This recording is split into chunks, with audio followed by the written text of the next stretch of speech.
The Vicar of Tours. By Honoré de Balzac. The Vicar of Tours. Early in the autumn of 1826, the Abbé Birotteau, the principal personage of this history, was overtaken by a shower of rain as he returned home from a friend's house, where he had been passing the evening. He therefore crossed, as quickly as his corpulence would allow, the deserted little square called the Cloister, which lies directly behind the chancel of the Cathedral of Saint Gatien at Tours. The Abbé Birotteau, a short little man, apoplectic in constitution and about 60 years old, had already gone through several attacks of gout. Now, among the petty miseries of human life, the one for which the worthy priest felt the deepest aversion was the sudden sprinkling of his shoes, adorned with silver buckles, and the wetting of their soles.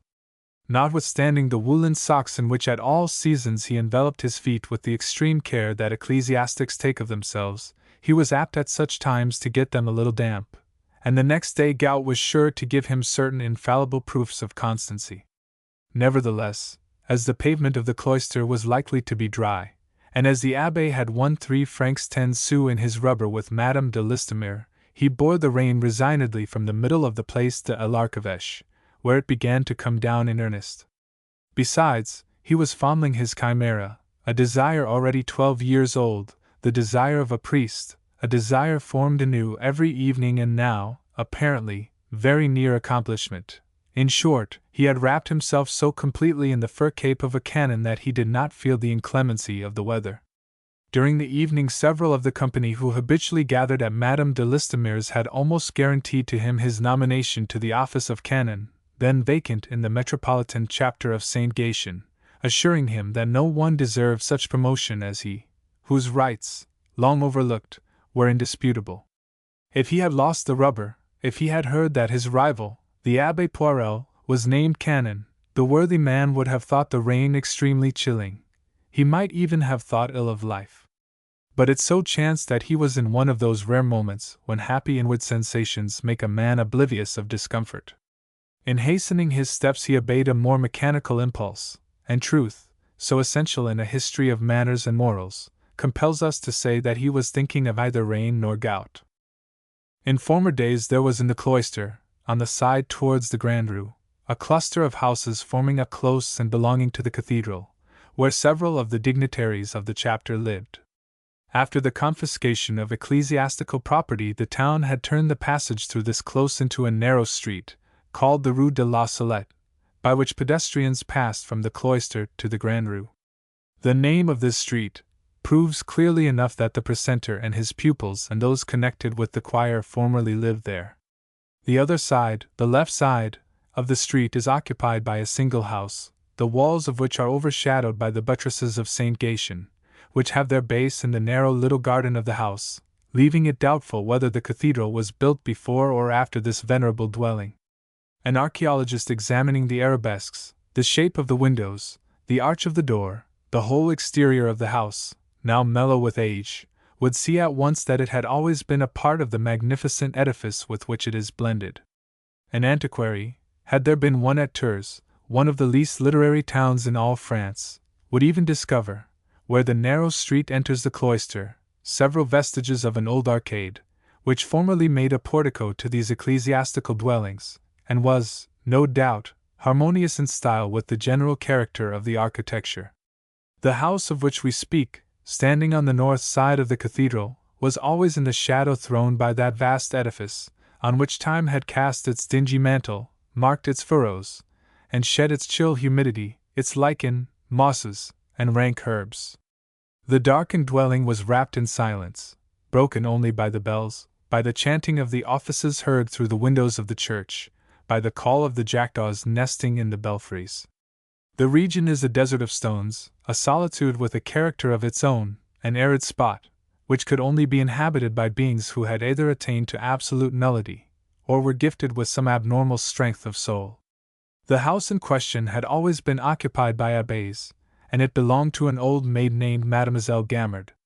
Though the property had been bought from the national domain under the Reign of Terror by the father of Mademoiselle Gamard, no one objected under the Restoration to the old maid's retaining it, because she took priests to board and was very devout, It may be that religious persons gave her credit for the intention of leaving the property to the chapter. The Abbé Birato was making his way to this house, where he had lived for the last 2 years.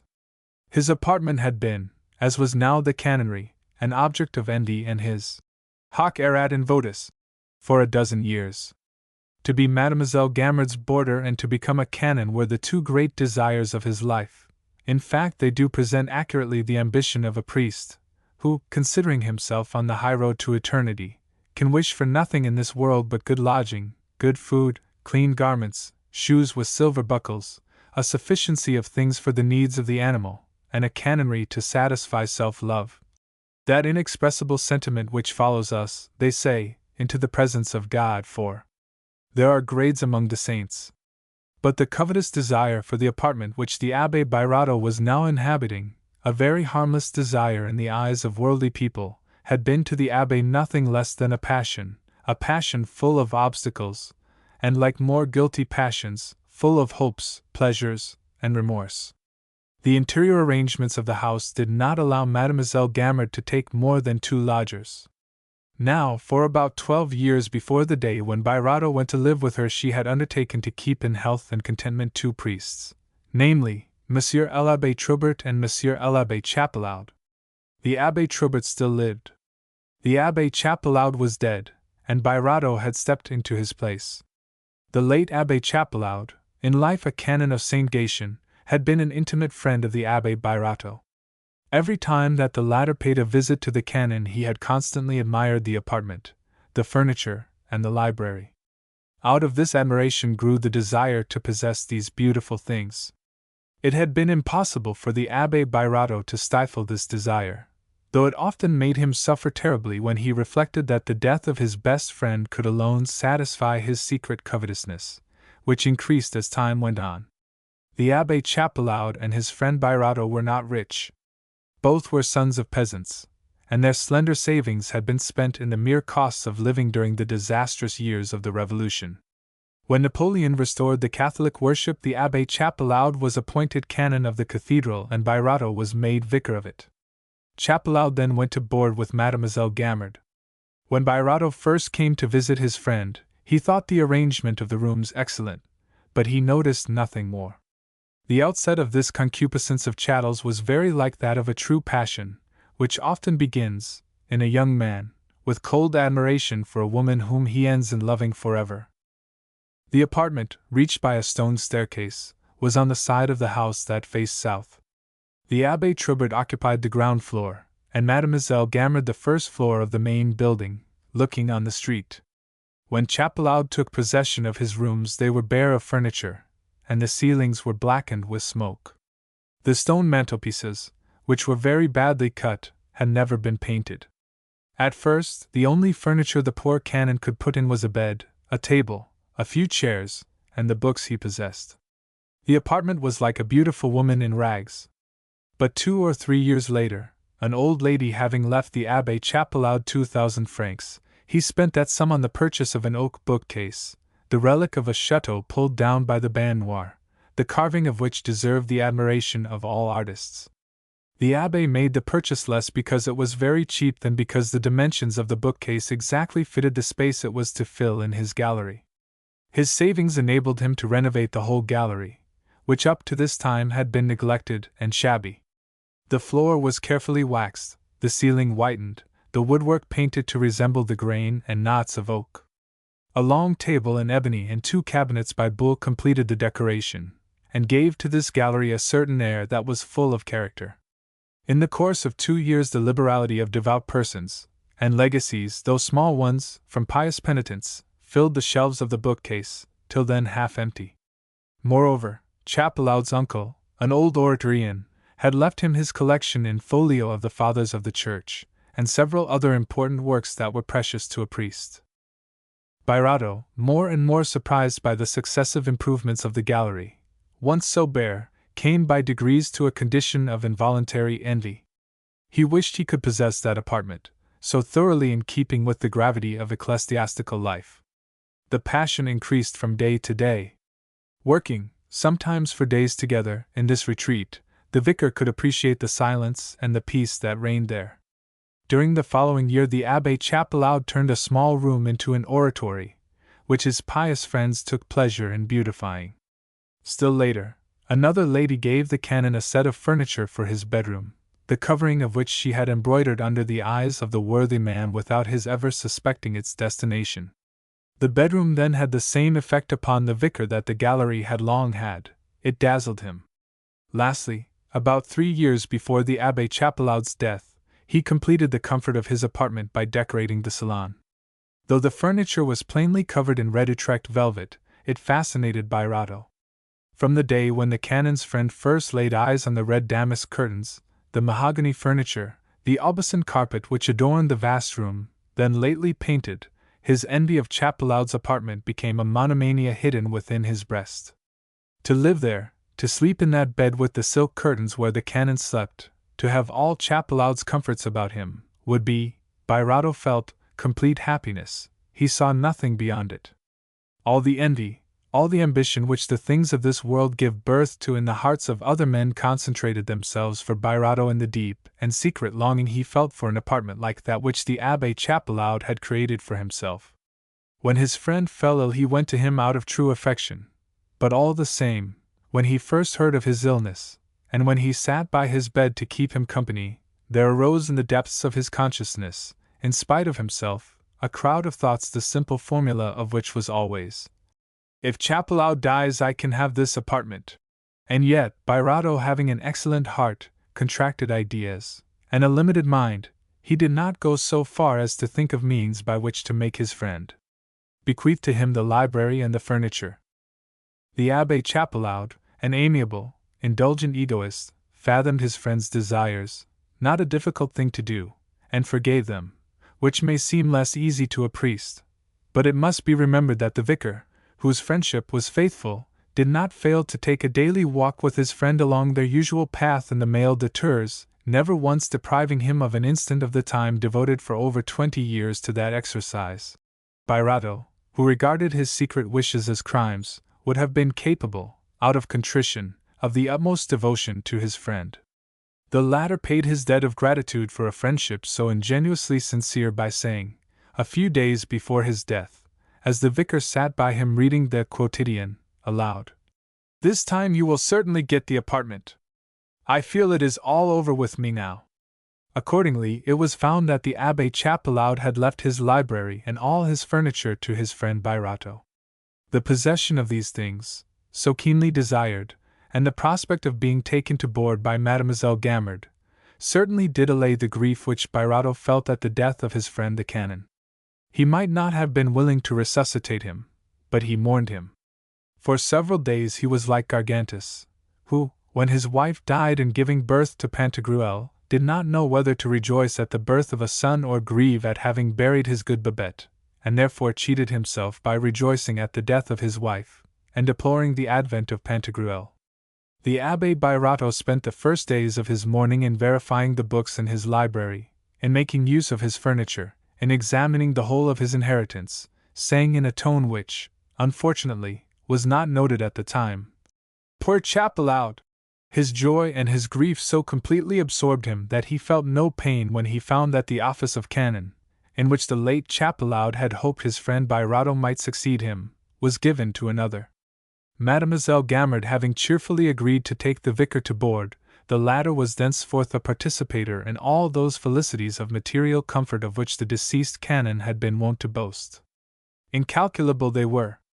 According to the Abbé Chapelaud, none of the priests who inhabited the city of Tours, not even the archbishop, had ever been the object of such minute and delicate attentions as those bestowed by Mademoiselle Gamard on her two lodgers. The first words the canon said to his friend when they met for their walk on the Mail referred usually to the succulent dinner he had just eaten, and it was a very rare thing if during the walks of each week he did not say at least 14 times, "That excellent spinster certainly has a vocation for serving ecclesiastics." "Just think," the canon would say to Birato, "that for 12 consecutive years nothing has ever been amiss, linen in perfect order, bands, albs, surplices. I find everything in its place, always in sufficient quantity, and smelling of orris root. My furniture is rubbed and kept so bright that I don't know when I have seen any dust, Did you ever see a speck of it in my rooms? Then the firewood is so well selected. The least little things are excellent. In fact, Mademoiselle Gammard keeps an incessant watch over my wants. I can't remember having rung twice for anything, no matter what, in 10 years. That's what I call living. I never have to look for a single thing, not even my slippers. Always a good fire, always a good dinner. Once the bellows annoyed me, the nozzle was choked up, but I only mentioned it once, and the next day Mademoiselle gave me a very pretty pair, also those nice tongs you see me mend the fire with. For all answer Birato would say, "Smelling of orris root." That, "smelling of orris root," always affected him. The canon's remarks revealed ideal joys to the poor vicar, whose bands and albs were the plague of his life, for he was totally devoid of method and often forgot to order his dinner. Therefore, if he saw Mademoiselle Gammard at St. Gatien while saying Mass or taking round the plate, he never failed to give her a kindly and benevolent look, such a look as St. Teresa might have cast to heaven. Though the comforts which all creatures desire, and for which he had so often longed, thus fell to his share, the Abbé Birato, like the rest of the world, found it difficult, even for a priest, to live without something to hanker for. Consequently, for the last 18 months he had replaced his two satisfied passions by an ardent longing for a canonry. The title of canon had become to him very much what a peerage is to a plebeian minister. The prospect of an appointment, hopes of which had just been held out to him at Madame de Listomere's, so completely turned his head that he did not observe until he reached his own door that he had left his umbrella behind him. Perhaps, even then, if the rain were not falling in torrents he might not have missed it, so absorbed was he in the pleasure of going over and over in his mind what had been said to him on the subject of his promotion by the company at Madame de Listomere's, an old lady with whom he spent every Wednesday evening. The vicar rang loudly, as if to let the servant know she was not to keep him waiting. Then he stood close to the door to avoid, if he could, getting showered, but the drip from the roof fell precisely on the toes of his shoes, and the wind blew gusts of rain into his face that were much like a shower bath. Having calculated the time necessary for the woman to leave the kitchen and pull the string of the outer door, he rang again, this time in a manner that resulted in a very significant peal of the bell. "They can't be out," he said to himself, not hearing any movement on the premises. Again he rang, producing a sound that echoed sharply through the house and was taken up and repeated by all the echoes of the cathedral, so that no one could avoid waking up at the remonstrating racket. Accordingly, in a few moments he heard, not without some pleasure in his wrath, the wooden shoes of the servant woman clacking along the paved path which led to the outer door. But even then the discomforts of the gouty old gentleman were not so quickly over as he hoped. Instead of pulling the string, Marian was obliged to turn the lock of the door with its heavy key, and pull back all the bolts. "Why did you let me ring 3 times in such weather?" said the vicar. "But, monsieur, don't you see the door was locked? We have all been in bed ever so long.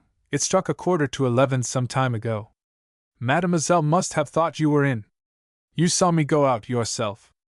Besides, Mademoiselle knows very well I always go to Madame de Listomere's on Wednesday evening. I only did as Mademoiselle told me, monsieur." These words struck the vicar a blow, which he felt the more because his late reverie had made him completely happy. He said nothing and followed Marianne towards the kitchen to get his candlestick, which he supposed had been left there as usual. But instead of entering the kitchen, Marianne went on to his own apartments, and there the vicar beheld his candlestick on a table close to the door of the red salon, in a sort of antechamber formed by the landing of the staircase, which the late canon had enclosed with a glass partition. Mute with amazement, he entered his bedroom hastily, found no fire, and called to Marianne, who had not had time to get downstairs. "You have not lighted the fire," he said. "Beg pardon, Monsieur l'Abbé, I did," she said. "It must have gone out." Birato looked again at the hearth, and felt convinced that the fire had been out since morning. "I must dry my feet," he said. "Make the fire." Marianne obeyed with the haste of a person who wants to get back to her night's rest. While looking about him for his slippers, which were not in the middle of his bedside carpet as usual, the Abbé took mental notes of the state of Marianne's dress, which convinced him that she had not got out of bed to open the door, as she said she had. He then recollected that for the last 2 weeks he had been deprived of various little attentions which for 18 months had made life sweet to him. Now, as the nature of narrow minds induces them to study trifles, Bairado plunged suddenly into deep meditation on these 4 circumstances, imperceptible in their meaning to others, but to him indicative of 4 catastrophes. The total loss of his happiness was evidently foreshadowed in the neglect to place his slippers, in Marianne's falsehood about the fire, in the unusual removal of his candlestick to the table of the antechamber, and in the evident intention to keep him waiting in the rain.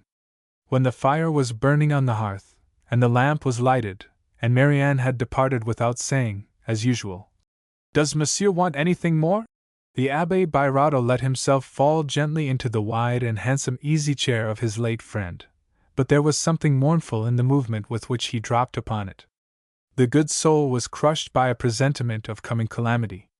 His eyes roved successively to the handsome tall clock, the bureau, curtains, chairs, carpets, to the stately bed, the basin of holy water, the crucifix, to a Virgin by Valentine, a Christ by Lebrun, in short, to all the accessories of this cherished room, while his face expressed the anguish of the tenderest farewell that a lover ever took of his first mistress, or an old man of his lately planted trees. The vicar had just perceived, somewhat late it is true, the signs of a dumb persecution instituted against him for the last 3 months by Mademoiselle Gamard, whose evil intentions would doubtless have been fathomed much sooner by a more intelligent man. Old maids have a special talent for accentuating the words and actions which their dislikes suggest to them. They scratch like cats.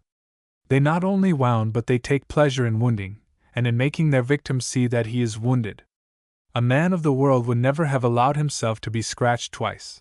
The good abbé, on the contrary, had taken several blows from those sharp claws before he could be brought to believe in any evil intention.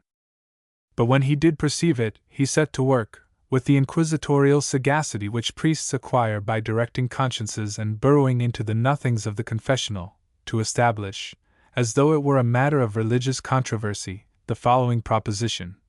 Admitting that Mademoiselle Gamard did not remember it was Madame de Listomere's evening, and that Marianne did think I was home, and did really forget to make my fire, it is impossible, inasmuch as I myself took down my candlestick this morning, that Mademoiselle Gamard, seeing it in her salon, could have supposed I had gone to bed. Ergo, Mademoiselle Gamard intended that I should stand out in the rain, and by carrying my candlestick upstairs, she meant to make me understand it. What does it all mean? He said aloud, roused by the gravity of these circumstances, and rising as he spoke to take off his damp clothes, get into his dressing gown, and do up his head for the night. Then he returned from the bed to the fireplace, gesticulating, and launching forth in various tones the following sentences, all of which ended in a high falsetto key, like notes of interjection. What the deuce have I done to her? Why is she angry with me? Marianne did not forget my fire. Mademoiselle told her not to light it. I must be a child if I can't see, from the tone and manner she has been taking to me, that I've done something to displease her. Nothing like it ever happened to Chapelloud. I can't live in the midst of such torments as, at my age. He went to bed hoping that the morrow might enlighten him on the causes of the dislike which threatened to destroy forever the happiness he had now enjoyed 2 years after wishing for it so long. Alas! The secret reasons for the inimical feelings Mademoiselle Gamard bore to the luckless abbé were fated to remain eternally unknown to him, not that they were difficult to fathom, but simply because he lacked the good faith and candor by which great souls and scoundrels look within and judge themselves. A man of genius or a trickster says to himself, "I did wrong." Self-interest and native talent are the only infallible and lucid guides. Now the Abbé Bairado, whose goodness amounted to stupidity, whose knowledge was only, as it were, plastered on him by dint of study, who had no experience whatever of the world and its ways, who lived between the Mass and the confessional, chiefly occupied in dealing the most trivial matters of conscience in his capacity of confessor to all the schools in town and to a few noble souls who rightly appreciated him. The Abbé Bairado must be regarded as a great child, to whom most of the practices of social life were utterly unknown. And yet, The natural selfishness of all human beings, reinforced by the selfishness peculiar to the priesthood and that of the narrow life of the provinces, had insensibly, and unknown to himself, developed within him. If any one had felt enough interest in the good man to probe his spirit and prove to him that in the numerous petty details of his life and in the minute duties of his daily existence he was essentially lacking in the self-sacrifice he professed, he would have punished and mortified himself in good faith. But those whom we offend by such unconscious selfishness pay little heed to our real innocence. What they want is vengeance, and they take it. Thus it happened that Birato, weak brother that he was made to undergo the decrees of that great distributive justice which goes about compelling the world to execute its judgments, called by ninnies the misfortunes of life. There was this difference between the late Chapelaud and the vicar: one was a shrewd and clever egoist, the other a simple-minded and clumsy one. When the canon went to board with Mademoiselle Gamard, he knew exactly how to judge of his landlady's character. The confessional had taught him to understand the bitterness that the sense of being kept outside the social pale puts into the heart of an old maid. He therefore calculated his own treatment of Mademoiselle Gamard very wisely. She was then about 38 years old, and still retained a few pretensions, which, in well-behaved persons of her condition, change, rather later, into strong personal self-esteem. The canon saw plainly that to live comfortably with his landlady he must pay her invariably the same attentions, and be more infallible than the Pope himself. To compass this result, he allowed no points of contact between himself and her except those that politeness demanded, and those which necessarily exist between two persons living under the same roof. Thus, though he and the Abbé Trubert took their regular 3 meals a day, he avoided the family breakfasts by inducing Mademoiselle Gamard to send his coffee to his own room. He also avoided the annoyance of supper by taking tea in the houses of friends with whom he spent his evenings. In this way he seldom saw his landlady except at dinner, but he always came down to that meal a few minutes in advance of the hour. During this visit of courtesy, as it may be called, he talked to her, for the 12 years he had lived under her roof, on nearly the same topics, receiving from her the same answers. How she had slept, her breakfast, the trivial domestic events, her looks, her health, the weather, the time the church services had lasted, the incidents of the Mass, the health of such or such a priest, these were the subjects of their daily conversation. During dinner he invariably paid her certain indirect compliments. The fish had an excellent flavor. The seasoning of a sauce was delicious. Mademoiselle Gamard's capacities and virtues as mistress of a household were great. He was sure of flattering the old maid's vanity by praising the skill with which she made or prepared her preserves and pickles and pates and other gastronomical inventions.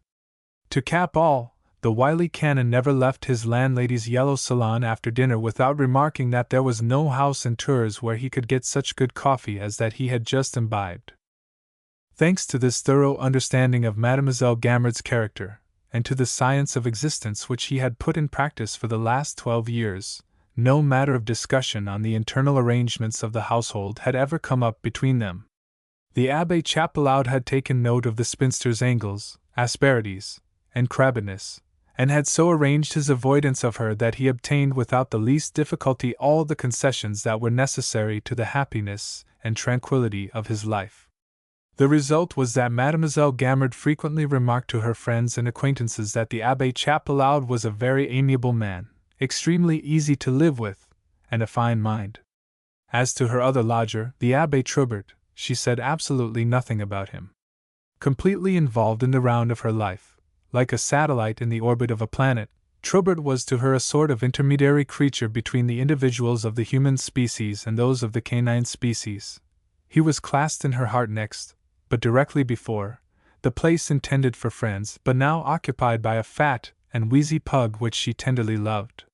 She ruled Trubert completely, and the intermingling of their interests was so obvious that many persons of her social sphere believed that the Abbé Trubert had designs on the old maid's property, and was binding her to him unawares with infinite patience, and really directing her while he seemed to be obeying without ever letting her perceive in him the slightest wish on his part to govern her. When the Abbé Chapelaud died, the old maid, who desired a lodger with quiet ways, naturally thought of the vicar. Before the canon's will was made known, she had meditated offering his rooms to the Abbé Trubert, who was not very comfortable on the ground floor. But when the Abbé Birato, on receiving his legacy, came to settle in writing the terms of his board, she saw he was so in love with the apartment, for which he might now admit his long-cherished desires, that she dared not propose the exchange, and accordingly sacrificed her sentiments of friendship to the demands of self-interest.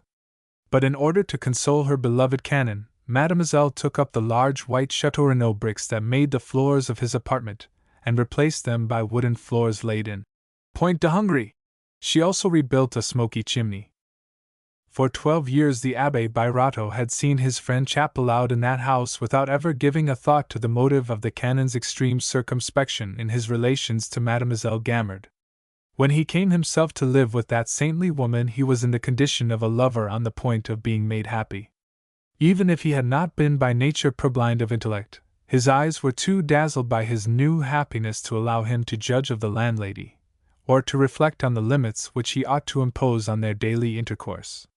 Mademoiselle Gamard, seen from afar and through the prism of those material felicities which the vicar dreamed of enjoying in her house, seemed to him a perfect being, a faultless Christian, essentially charitable, the woman of the gospel, the wise virgin, adorned by all those humble and modest virtues which shed celestial fragrance upon life. So, with the enthusiasm of one who attains an object long desired, with the candor of a child, and the blundering foolishness of an old man utterly without worldly experience, he fell into the life of Mademoiselle Gamard precisely as a fly is caught in a spider's web. The first day that he went to dine and sleep at the house, he was detained in the salon after dinner, partly to make his landlady's acquaintance, but chiefly by that inexplicable embarrassment which often assails timid people and makes them fear to seem impolite by breaking off a conversation in order to take leave. Consequently, he remained there the whole evening. Then a friend of his, a certain Mademoiselle Salomon de Villenoix, came to see him, and this gave Mademoiselle Gamard the happiness of forming a card table, so that when the vicar went to bed he felt that he had passed a very agreeable evening. Knowing Mademoiselle Gamard and the Abbé Trubert but slightly, he saw only the superficial aspects of their characters. Few persons bear their defects at once, they generally take on a becoming veneer. The worthy abbé was thus led to suggest to himself the charming plan of devoting all his evenings to Mademoiselle Gamard, instead of spending them, as Chapelaud had done, elsewhere. The old maid had for years been possessed by a desire which grew stronger day by day. This desire, often formed by old persons and even by pretty women, had become in Mademoiselle Gamard's soul as ardent a longing as that of Birato for Chapelaud's apartment, and it was strengthened by all those feelings of pride, egotism, envy, and vanity which pre-exist in the breasts of worldly people. This history is of all time. It suffices to widen slightly the narrow circle in which these personages are about to act to find the coefficient reasons of events which take place in the very highest spheres of social life. Mademoiselle Gamard spent her evenings by rotation in 6 or 8 different houses. Whether it was that she disliked being obliged to go out to seek society, and considered that at her age she had a right to expect some return, or that her pride was wounded at receiving no company in her house, or that her self-love craved the compliments she saw her various hostesses receive. Certain it is that her whole ambition was to make her salon a centre towards which a given number of persons should nightly make their way with pleasure. One morning as she left Saint Gatien, after Birato and his friend Mademoiselle Salomon had spent a few evenings with her and with the faithful and patient Trubert, she said to certain of her good friends whom she met at the church door, and whose slaves she had hitherto considered herself, that those who wished to see her could certainly come once a week to her house, where she had friends enough to make a card table. She could not leave the Abbé Birato. Mademoiselle Salomon had not missed a single evening that week. She was devoted to friends, and etc., etc. Her speech was all the more humbly haughty and softly persuasive because Mademoiselle Salomon de Villenoix belonged to the most aristocratic society in Tours. For though Mademoiselle Salomon came to Mademoiselle Gamard's house solely out of friendship for the vicar, the old maid triumphed in receiving her, and saw that, thanks to Birato, she was on the point of succeeding in her great desire to form a circle as numerous and as agreeable as those of Madame de Listomere, Mademoiselle Merlin de la Blaudière, and other devout ladies who were in the habit of receiving the pious and ecclesiastical society of Tours. But alas! The Abbé Birato himself caused this cherished hope to miscarry. Now, if those persons who in the course of their lives have attained to the enjoyment of a long-desired happiness, and have therefore comprehended the joy of the vicar when he stepped into Chapelaude's vacant place, they will also have gained some faint idea of Mademoiselle Gamard's distress at the overthrow of her favorite plan. After accepting his happiness in the old maid's salon for 6 months with tolerable patience, Birato deserted the house of an evening, carrying with him Mademoiselle Salomon. In spite of her utmost efforts, the ambitious Gamard had recruited barely 6 visitors, whose faithful attendance was more than problematical, and Boston could not be played night after night unless at least 4 persons were present. The defection of her 2 principal guests obliged her therefore to make suitable apologies and return to her evening visiting among former friends, for old maids find their own company so distasteful that they prefer to seek the doubtful pleasures of society. The cause of this desertion is plain enough. Although the vicar was one of those to whom heaven is hereafter to belong in virtue of the decree, "Blessed are the poor in spirit," he could not, like some fools, endure the annoyance that other fools caused him. Persons without minds are like weeds that delight in good earth. They want to be amused by others, all the more because they are dull within.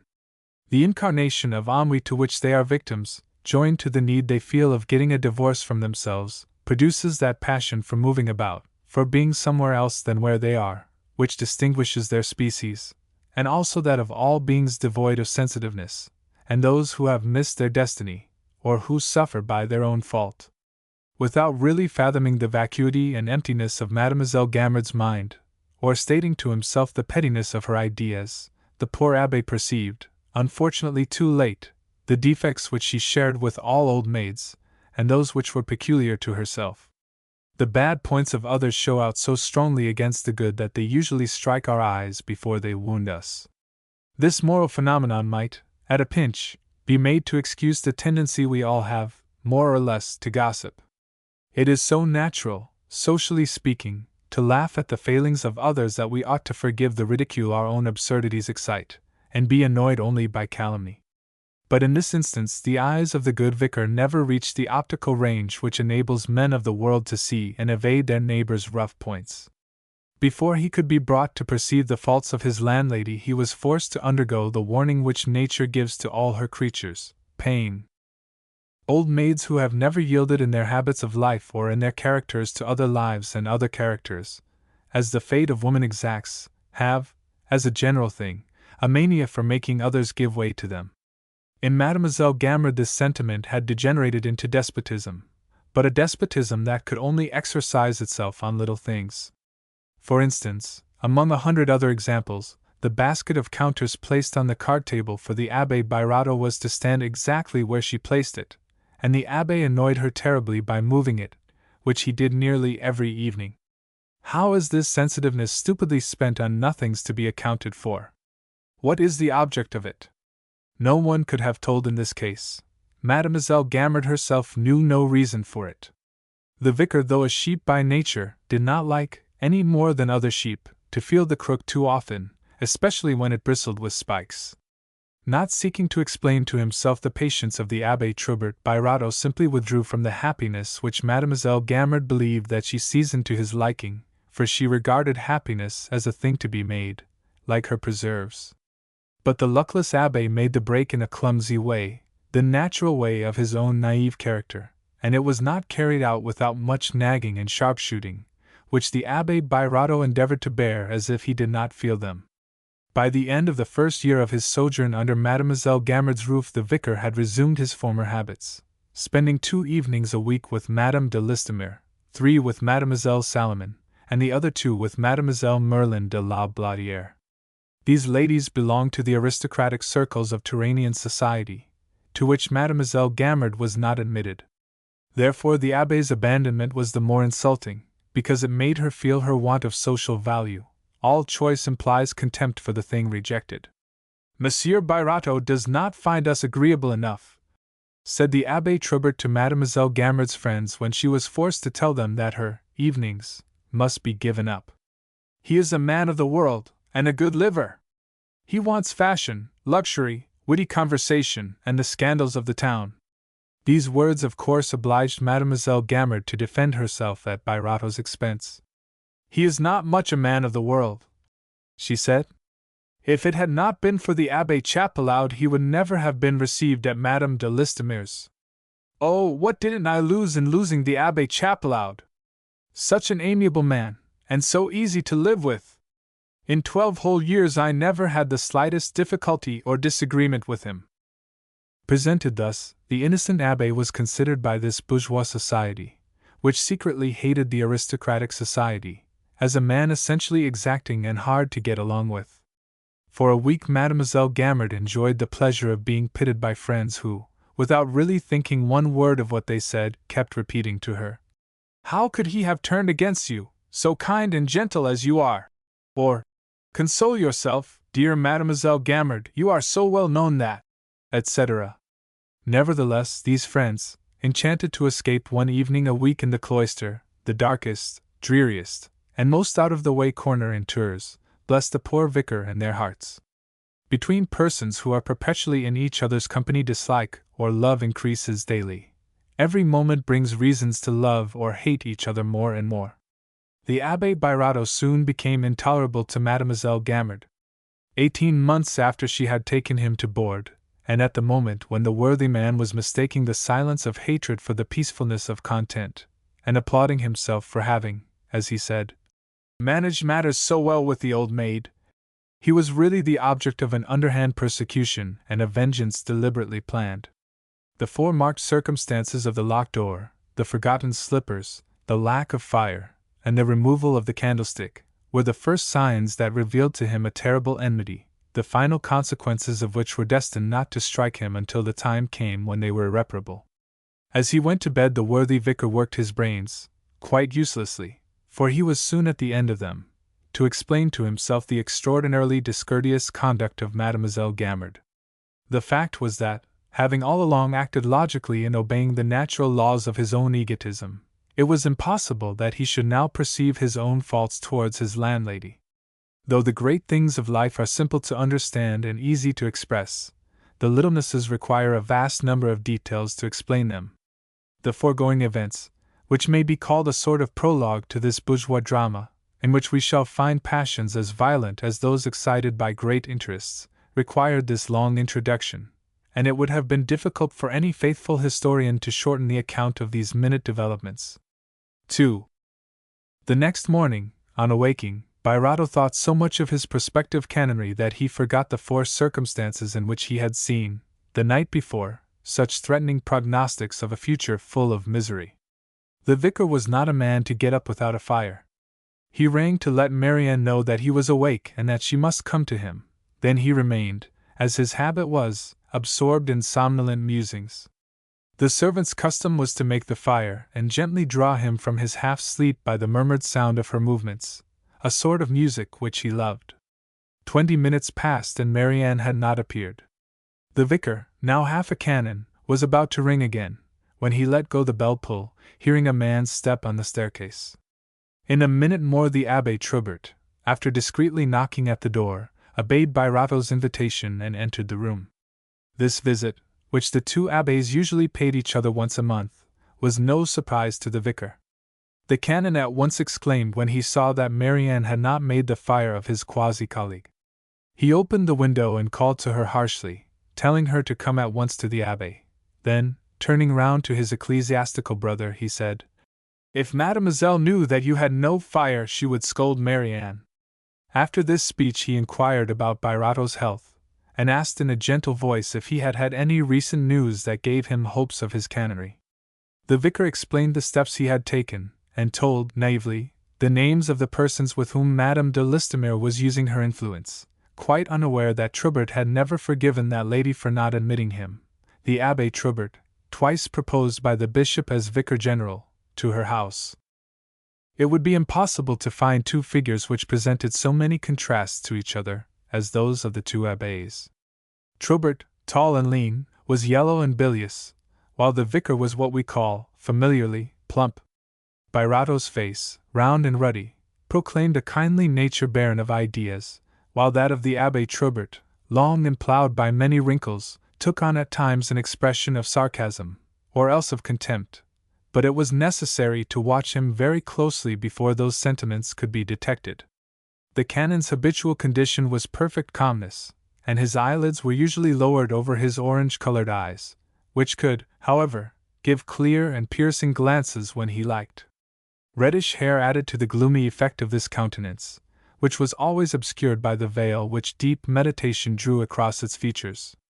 Many persons at first sight thought him absorbed in high and earnest ambitions, but those who claimed to know him better denied that impression, insisting that he was only stupidly dull under Mademoiselle Gamard's despotism, or else worn out by too much fasting.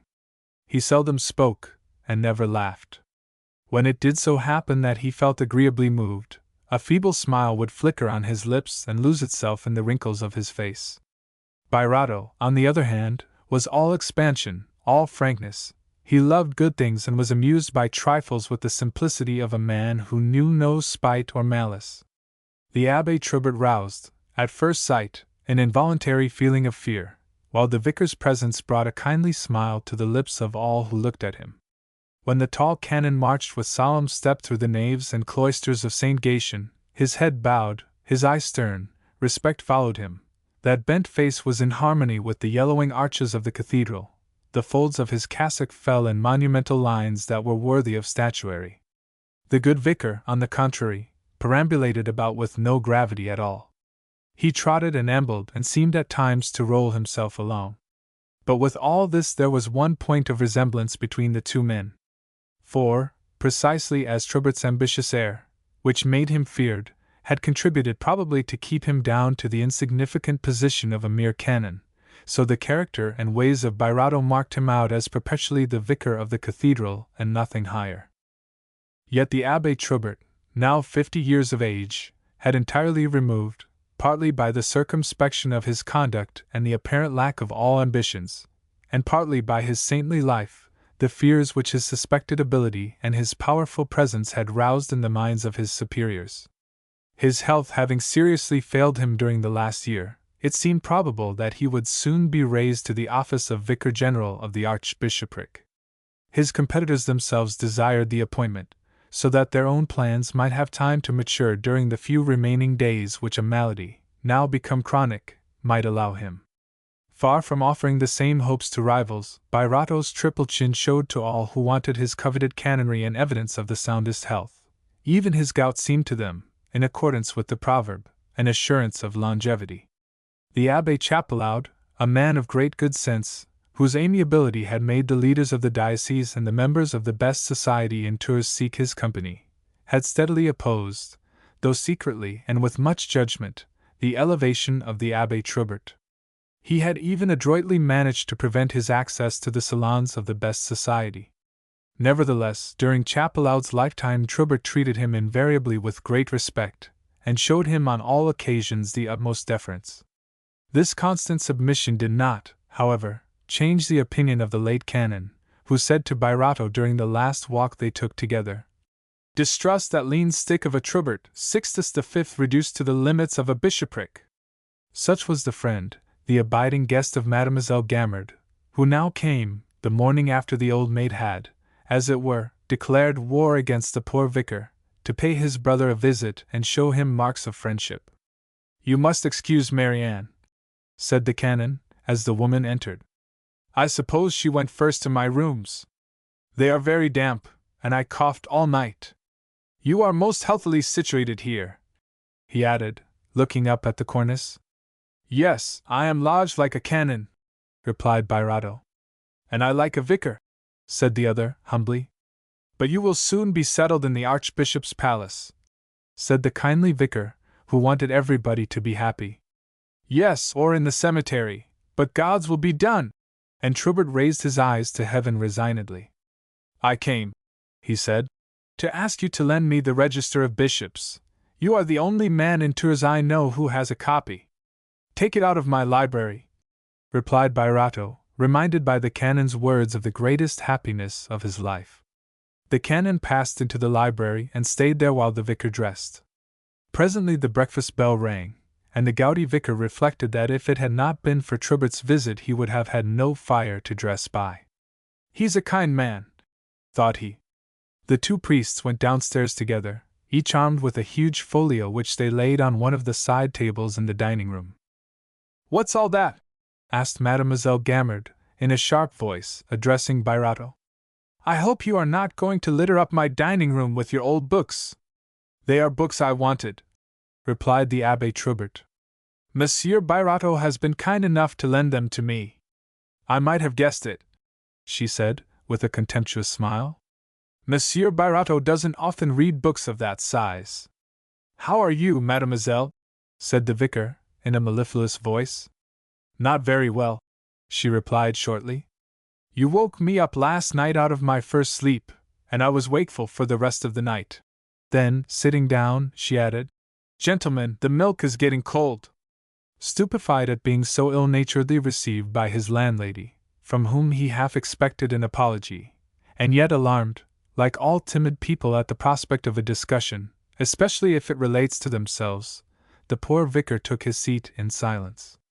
Then, observing in Mademoiselle Gamard's face the visible signs of ill humor, he was goaded into a struggle between his reason, which told him that he ought not to submit to such discourtesy from a landlady, and his natural character, which prompted him to avoid a quarrel.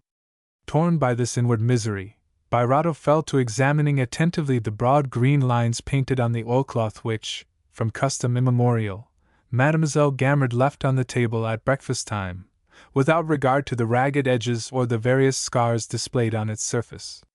The priests sat opposite to each other in cane-seated armchairs on either side of the square table, the head of which was taken by the landlady, who seemed to dominate the whole from a high chair raised on casters, filled with cushions, and standing very near to the dining-room stove. This room and the salon were on the ground floor beneath the salon and bedroom of the Abbé Birato. When the vicar had received his cup of coffee, duly sugared, from Mademoiselle Gamard, he felt chilled to the bone at the grim silence in which he was forced to proceed with the usually gay function of breakfast. He dared not look at Trubert's dried-up features, nor at the threatening visage of the old maid, and he therefore turned, to keep himself in countenance, to the plethoric pug which was lying on a cushion near the stove, a position that victim of obesity seldom quitted, having a little plate of dainties always at his left side, and a bowl of fresh water at his right. "Well, my pretty," said the vicar, "are you waiting for your coffee?" The personage thus addressed, one of the most important in the household, though the least troublesome inasmuch as he had ceased to bark and left the talking to his mistress, turned his little eyes, sunk in rolls of fat, upon Birato.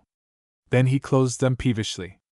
To explain the misery of the poor vicar it should be said that being endowed by nature with an empty and sonorous loquacity, like the resounding of a football, he was in the habit of asserting, without any medical reason to back him, that speech favored digestion. Mademoiselle Gamard, who believed in this hygienic doctrine, had not as yet refrained, in spite of their coolness, from talking at meals, though, for the last few mornings, the vicar had been forced to strain his mind to find beguiling topics on which to loosen her tongue. If the narrow limits of this history permitted us to report even one of the conversations which often brought a bitter and sarcastic smile to the lips of the Abbé Trubert, it would offer a finished picture of the Boeotian life of the provinces. The singular revelations of the Abbé Birato and Mademoiselle Gamard relating to their personal opinions on politics, religion, and literature would delight observing minds. It would be highly entertaining to transcribe the reasons on which they mutually doubted the death of Napoleon in 1820, or the conjectures by which they mutually believed that the Dauphin was living, rescued from the temple in the hollow of a huge log of wood. Who could have helped laughing to hear them assert and prove, by reasons evidently their own, that the King of France alone imposed the taxes, that the chambers were convoked to destroy the clergy, that 1,300,000 persons had perished on the scaffold during the Revolution? They frequently discussed the press, without either of them having the faintest idea of what that modern engine really was. Monsieur Birato listened with acceptance to Mademoiselle Gamard when she told him that a man who ate an egg every morning would die in a year, and that facts proved it, that a roll of light bread eaten without drinking for several days together would cure sciatica, that all the workmen who assisted in pulling down the Abbey Saint Martin had died in 6 months, that a certain prefect, under orders from Bonaparte, had done his best to damage the towers of St. Gatien, with 100 other absurd tales. But on this occasion poor Birato felt he was tongue-tied, and he resigned himself to eat a meal without engaging in conversation. After a while, however, the thought crossed his mind that silence was dangerous for his digestion, and he boldly remarked, "This coffee is excellent." That act of courage was completely wasted. Then, after looking at the scrap of sky visible above the garden between the two buttresses of St. Gatien, the vicar again summoned nerve to say, "It will be finer weather today than it was yesterday." At that remark Mademoiselle Gamard cast her most gracious look on the Abbé Troubert, and immediately turned her eyes with terrible severity on Birato, who fortunately by that time was looking on his plate. No creature of the feminine gender was ever more capable of presenting to the mind the elegant nature of an old maid than Mademoiselle Sophie Gamard. In order to describe a being whose character gives a momentous interest to the petty events of the present drama and to the anterior lives of the actors in it, it may be useful to give a summary of the ideas which find expression in the being of an old maid, remembering always that the habits of life form the soul, and the soul forms the physical presence. Though all things in society as well as in the universe are said to have a purpose, there do exist here below certain beings whose purpose and utility seem inexplicable. Moral philosophy and political economy both condemn the individual who consumes without producing, who fills a place on the earth but does not shed upon it either good or evil, for evil is sometimes good, the meaning of which is not at once made manifest. It is seldom that old maids of their own motion enter the ranks of these unproductive beings. Now, if the consciousness of work done gives to the workers a sense of satisfaction which helps them to support life, the certainty of being a useless burden must, one would think, produce a contrary effect, and fill the minds of such fruitless beings with the same contempt for themselves which they inspire in others. This harsh social reprobation is one of the causes which contribute to fill the souls of old maids with the distress that appears in their faces. Prejudice, in which there is truth, does cast, throughout the world but especially in France, a great stigma on the woman with whom no man has been willing to share the blessings or endure the ills of life. Now, there comes to all unmarried women a period when the world, be it right or wrong, condemns them on the fact of this contempt, this rejection. If they are ugly, the goodness of their characters ought to have compensated for their natural imperfections. If, on the contrary, they are handsome, that fact argues that their misfortune has some serious cause. It is impossible to say which of the two classes is most deserving of rejection.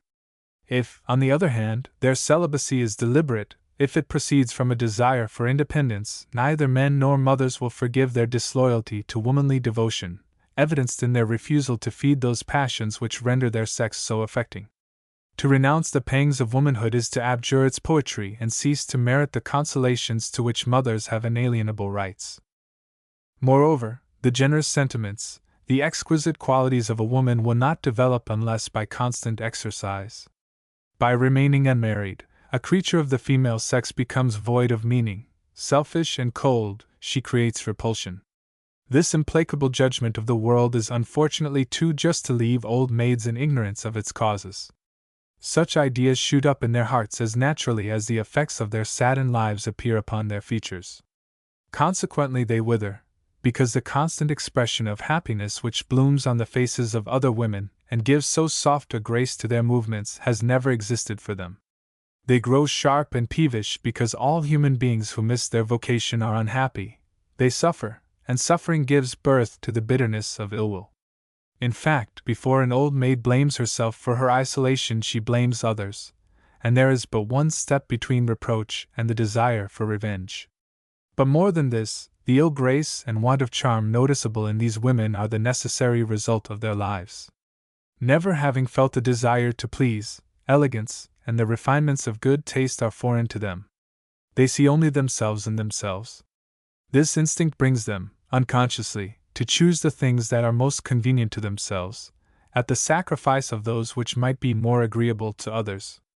Without rendering account to their own minds of the difference between themselves and other women, they end by feeling that difference and suffering under it. Jealousy is an indelible sentiment in the female breast. An old maid's soul is jealous and yet void, for she knows but one side, the miserable side, of the only passion men will allow, because it flatters them, to women. Thus thwarted in all their hopes, forced to deny themselves the natural development of their natures, old maids endure an inward torment to which they never grow accustomed. It is hard at any age, above all for a woman, to see a feeling of repulsion on the faces of others, when her true destiny is to move all hearts about her to emotions of grace and love. One result of this inward trouble is that an old maid's glance is always oblique, less from modesty than from fear and shame. Such beings never forgive society for their false position because they never forgive themselves for it. Now it is impossible for a woman who is perpetually at war with herself and living in contradiction to her true life, to leave others in peace or refrain from envying their happiness. The whole range of these sad truths could be read in the dulled gray eyes of Mademoiselle Gamard. The dark circles that surrounded those eyes told of the inward conflicts of her solitary life. All the wrinkles on her face were in straight lines. The structure of her forehead and cheeks was rigid and prominent. She allowed, with apparent indifference, certain scattered hairs, once brown, to grow upon her chin. Her thin lips scarcely covered teeth that were too long, though still quite white. Her complexion was dark, and her hair, originally black, had turned gray from frightful headaches, a misfortune which obliged her to wear a false front. Not knowing how to put it on so as to conceal the junction between the real and the false, there were often little gaps between the border of her cap and the black string with which this semi-wig, always badly curled, was fastened to her head. Her gown, silk in summer, merino in winter, and always brown in color, was invariably rather tight for her angular figure and thin arms. Her collar, limp and bent, exposed too much the red skin of a neck which was ribbed like an oak leaf in winter seen in the light. Her origin explains to some extent the defects of her conformation. She was the daughter of a wood merchant, a peasant, who had risen from the ranks. She might have been plump at 18, but no trace remained of the fair complexion and pretty color of which she was wont to boast. The tones of her flesh had taken the pallid tints so often seen in devotes. Her aquiline nose was the feature that chiefly proclaimed the despotism of her nature, and the flat shape of her forehead the narrowness of her mind. Her movements had an odd abruptness which precluded all grace. The mere motion with which she twitched her handkerchief from her bag and blew her nose with a loud noise would have shown her character and habits to a keen observer. Being rather tall, she held herself very erect, and justified the remark of a naturalist who once explained the peculiar gait of old maids by declaring that their joints were consolidating. When she walked, her movements were not equally distributed over her whole person, as they are in other women, producing those graceful undulations which are so attractive. She moved, so to speak, in a single block, seeming to advance at each step like the statue of the Commendator. When she felt in good humor she was apt, like other old maids, to tell of the chances she had had to marry, and of her fortunate discovery in time of the want of means of her lovers, proving, unconsciously, that her worldly judgment was better than her heart. This typical figure of the genus old maid was well framed by the grotesque designs, representing Turkish landscapes, on a varnished paper which decorated the walls of the dining room. Mademoiselle Gamard usually sat in this room, which boasted of 2 pier tables and a barometer. Before the chair of each abbé was a little cushion covered with worsted work, the colors of which were faded. The salon in which she received company was worthy of its mistress. It will be visible to the eye at once when we state that it went by the name of the Yellow Salon. The curtains were yellow, the furniture and walls yellow. On the mantelpiece, surmounted by a mirror in a gilt frame, the candlesticks and a clock all of crystal struck the eye with sharp brilliancy. As to the private apartment of Mademoiselle Gamard, no one had ever been permitted to look into it. Conjecture alone suggested that it was full of odds and ends, worn-out furniture, and bits of stuff and pieces dear to the hearts of all old maids. Such was the woman destined to exert a vast influence on the last years of the Abbé Birato. For want of exercising in nature's own way the activity bestowed upon women, and yet impelled to spend it in some way or other, Mademoiselle Gamard had acquired the habit of using it in petty intrigues, provincial cabals, and those self-seeking schemes which occupy, sooner or later, the lives of all old maids. Birato, unhappily, had developed in Sophie Gamard the only sentiments which it was possible for that poor creature to feel, those of hatred, a passion hitherto latent under the calmness and monotony of provincial life, but which was now to become the more intense because it was spent on petty things and in the midst of a narrow sphere. Birato was one of those beings who are predestined to suffer because, being unable to see things, they cannot avoid them. To them the worst happens. "Yes, it will be a fine day," replied the canon, after a pause, apparently issuing from a reverie and wishing to conform to the rules of politeness.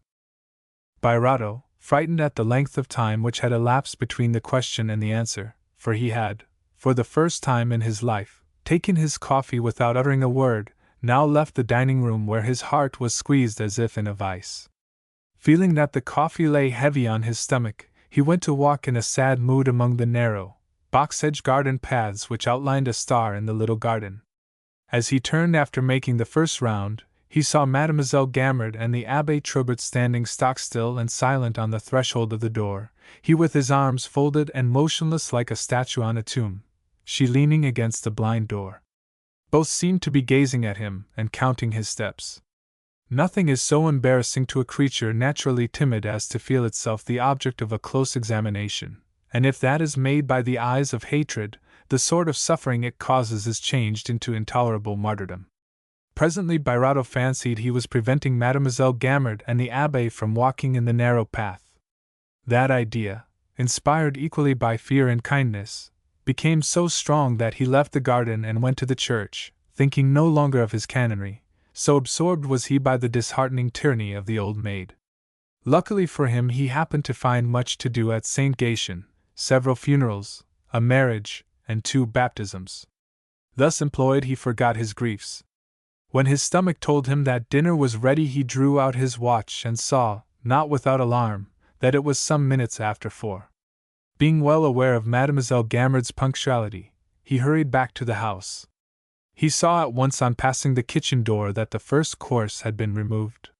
When he reached the dining room the old maid said, with a tone of voice in which were mingled sour rebuke and joy at being able to blame him, "It is 4:30, Monsieur Birato. You know we are not to wait for you." The vicar looked at the clock in the dining room, and saw at once, by the way the gauze which protected it from dust had been moved, that his landlady had opened the face of the dial and set the hands in advance of the clock of the cathedral. He could make no remark. Had he uttered his suspicion it would only have caused and apparently justified one of those fierce and eloquent expositions to which Mademoiselle Gamard, like other women of her class, knew very well how to give vent in particular cases.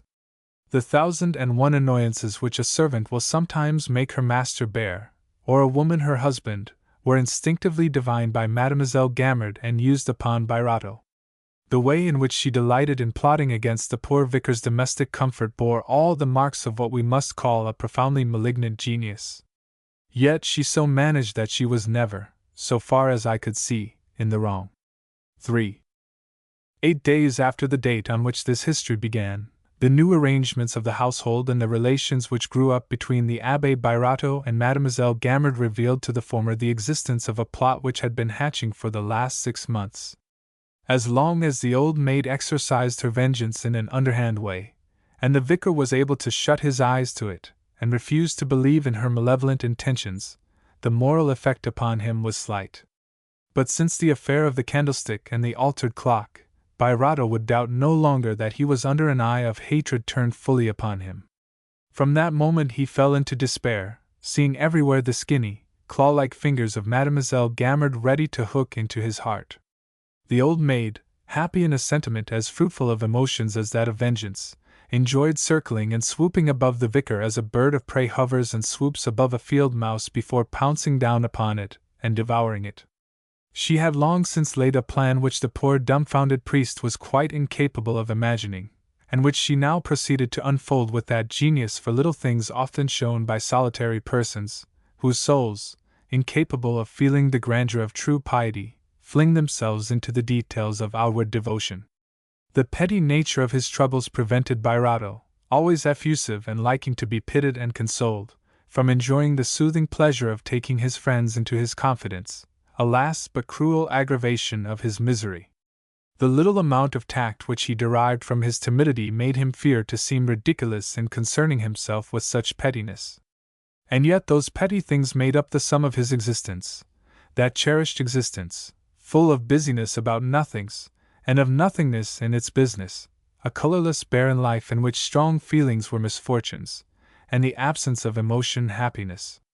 The poor priest's paradise was changed, in a moment, into hell.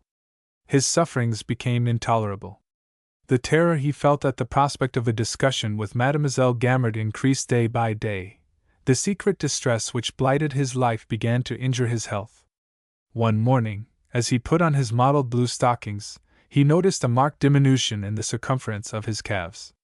Horrified by so cruel and undeniable a symptom, he resolved to make an effort and appealed to the Abbé Troubert, requesting him to intervene, officially, between Mademoiselle Gamard and himself. When he found himself in presence of the imposing canon, who, in order to receive his visitor in a bare and cheerless room, had hastily quitted a study full of papers, where he worked incessantly, and where no one was ever admitted, the vicar felt half ashamed at speaking of Mademoiselle Gamard's provocations to a man who appeared to be so gravely occupied. But after going through the agony of the mental deliberations which all humble, undecided, and feeble persons endure about things of even no importance, he decided, not without much swelling and beating of the heart, to explain his position to the Abbé Troubert. The canon listened in a cold, grave manner, trying, but in vain, to repress an occasional smile which to more intelligent eyes than those of the vicar might have betrayed the emotions of a secret satisfaction. A flame seemed to dart from his eyelids when Birato pictured with the eloquence of genuine feeling the constant bitterness he was made to swallow. But Troubert laid his hand above those lids with a gesture very common to thinkers, maintaining the dignified demeanor which was usual with him. When the vicar had ceased to speak, he would indeed have been puzzled had he sought on Troubert's face, marbled with yellow blotches even more yellow than his usually bilious skin, for any trace of the feelings he must have excited in that mysterious priest. After a moment's silence, the canon made one of those answers which required long study before their meaning could be thoroughly perceived, though later they proved to reflecting persons the astonishing depths of his spirit and the power of his mind. He simply crushed Birato by telling him that these things amazed him all the more because he should never have suspected their existence were it not for his brother's confession. He attributed such stupidity on his part to the gravity of his occupations, his labors, the absorption in which his mind was held by certain elevated thoughts which prevented his taking due notice of the petty details of life. He made the vicar observe, but without appearing to censure the conduct of a man whose age and connections deserved all respect, that in former days recluses thought little about their food and lodging in the solitude of their retreats, where they were lost in holy contemplations, and that in our days priests could make a retreat for themselves in the solitude of their own hearts. Then, reverting to Birato's affairs, he added that such disagreements were a novelty to him. For 12 years nothing of the kind had occurred between Mademoiselle Gamard and the venerable Abbé Chapelaud.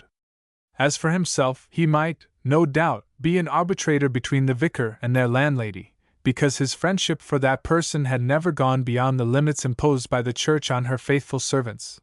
But if so, justice demanded that he should hear both sides. He certainly saw no change in Mademoiselle Gamard, who seemed to him the same as ever. He had always submitted to a few of her caprices, knowing that the excellent woman was kindness and gentleness itself. The slight fluctuations of her temper should be attributed, he thought, to sufferings caused by a pulmonary affection, of which she said little, resigning herself to bear them in a truly Christian spirit. He ended by assuring the vicar that, if he stayed a few years longer in Mademoiselle Gamard's house, he would learn to understand her better and acknowledge the real value of her excellent nature. Birato left the room confounded. In the direful necessity of consulting no one, he now judged Mademoiselle Gamard as he would himself, and the poor man fancied that if he left her house for a few days he might extinguish, for want of fuel, the dislike the old maid felt for him. He accordingly resolved to spend, as he formerly did, a week or so at a country house where Madame de Listomere passed her autumns, a season when the sky is usually pure and tender in Turin. Poor man! In so doing he did the thing that was most desired by his terrible enemy, whose plans could only have been brought to naught by the resistant patience of a monk. But the vicar, unable to divine them, not understanding even his own affairs, was doomed to fall, like a lamb, at the butcher's first blow.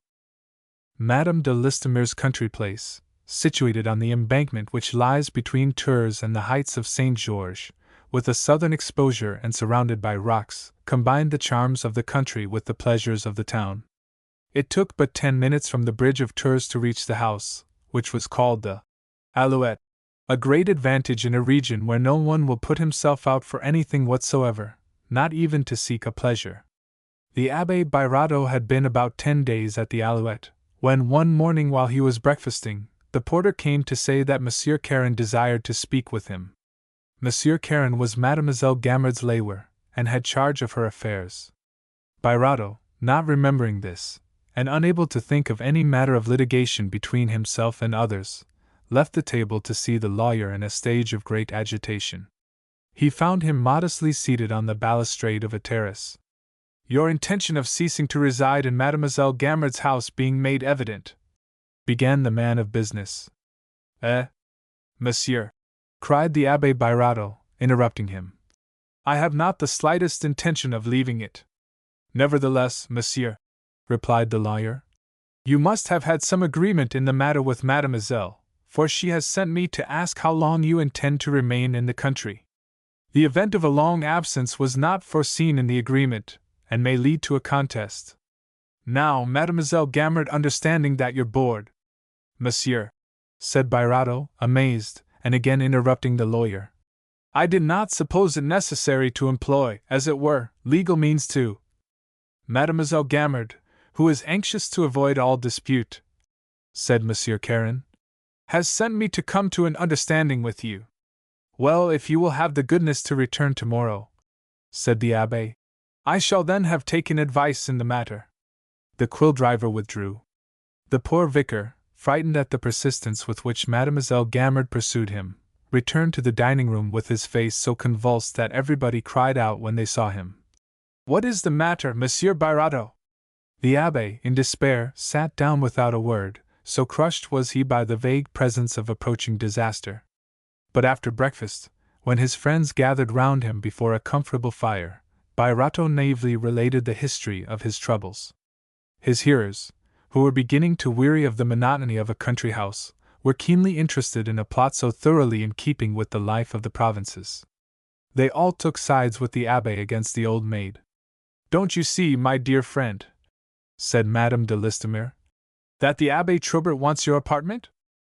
Here the historian ought to sketch this lady, but it occurs to him that even those who are ignorant of Sterne's system of cognomology cannot pronounce the 3 words Madame de Listomere without picturing her to themselves as noble and dignified, softening the sternness of rigid devotion by the gracious elegance and the courteous manners of the old monarchical regime, kind, but a little stiff, slightly nasal in voice, allowing herself the perusal of La Nouvelle Heloise, and still wearing her own hair.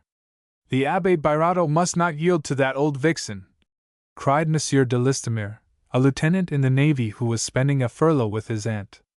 "If the vicar has pluck and will follow my suggestions, he will soon recover his tranquility."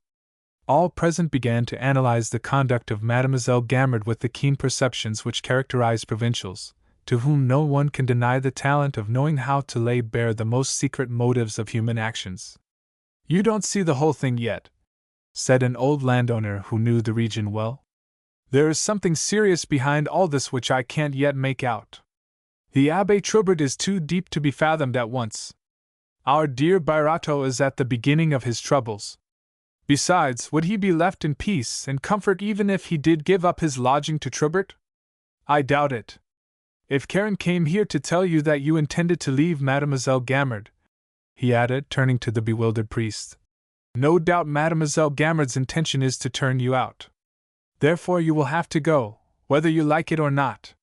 Her sort of people play a sure game, they risk nothing." This old gentleman, Monsieur de Bourbon, could sum up and estimate provincial ideas as correctly as Voltaire summarized the spirit of his times.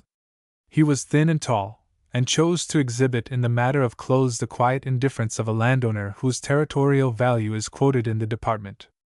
His face, tanned by the Touraine sun, was less intellectual than shrewd. Accustomed to weigh his words and measure his actions, he concealed a profound vigilance behind a misleading appearance of simplicity. A very slight observation of him sufficed to show that, like a Norman peasant, he invariably held the upper hand in business matters. He was an authority on winemaking, the leading science of Touraine. He had managed to extend the meadowlands of his domain by taking in a part of the alluvial soil of the Loire without getting into difficulties with the state. This clever proceeding gave him the reputation of a man of talent. If Monsieur de Bourbon's conversation pleased you and you were to ask who he was of a Tourainian, "Ho! A sly old fox!" would be the answer of those who were envious of him, and they were many. In Touraine, as in many of the provinces, jealousy is the root of language.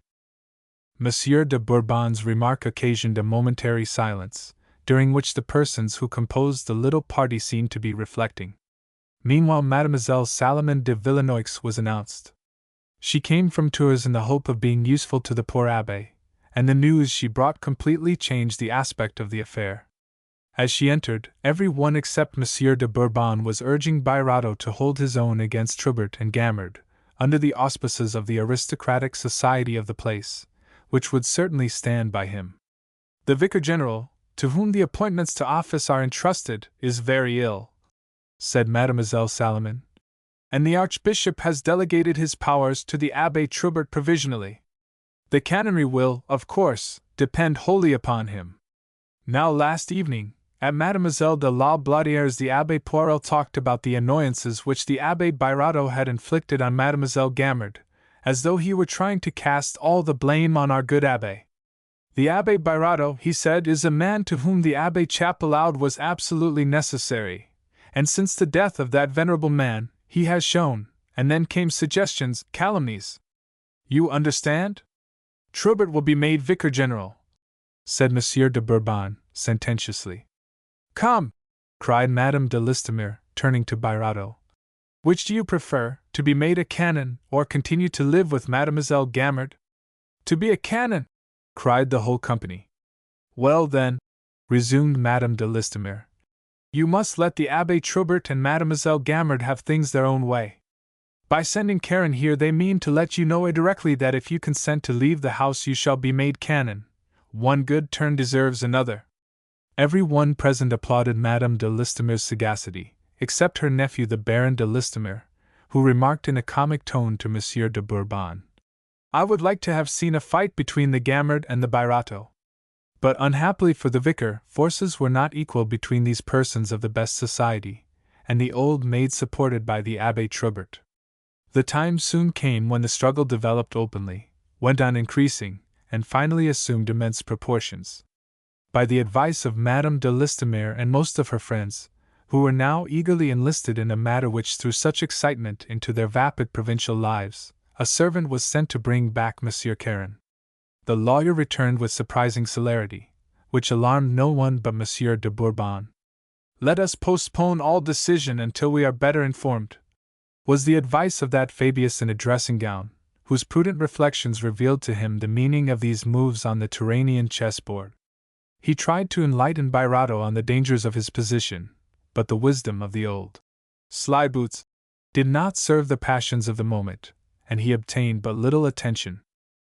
The conference between the lawyer and Birato was short. The vicar came back quite terrified. "He wants me to sign a paper stating my relinquishment of domicile." "That's formidable language," said the naval lieutenant. "What does it mean?" asked Madame de Listomere.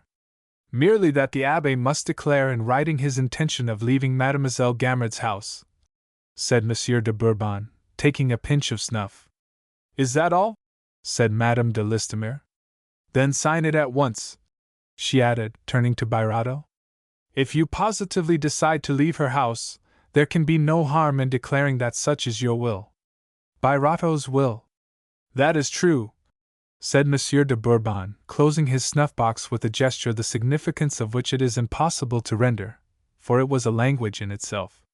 "But writing is always dangerous," he added, putting his snuff-box on the mantelpiece with an air and manner that alarmed the vicar.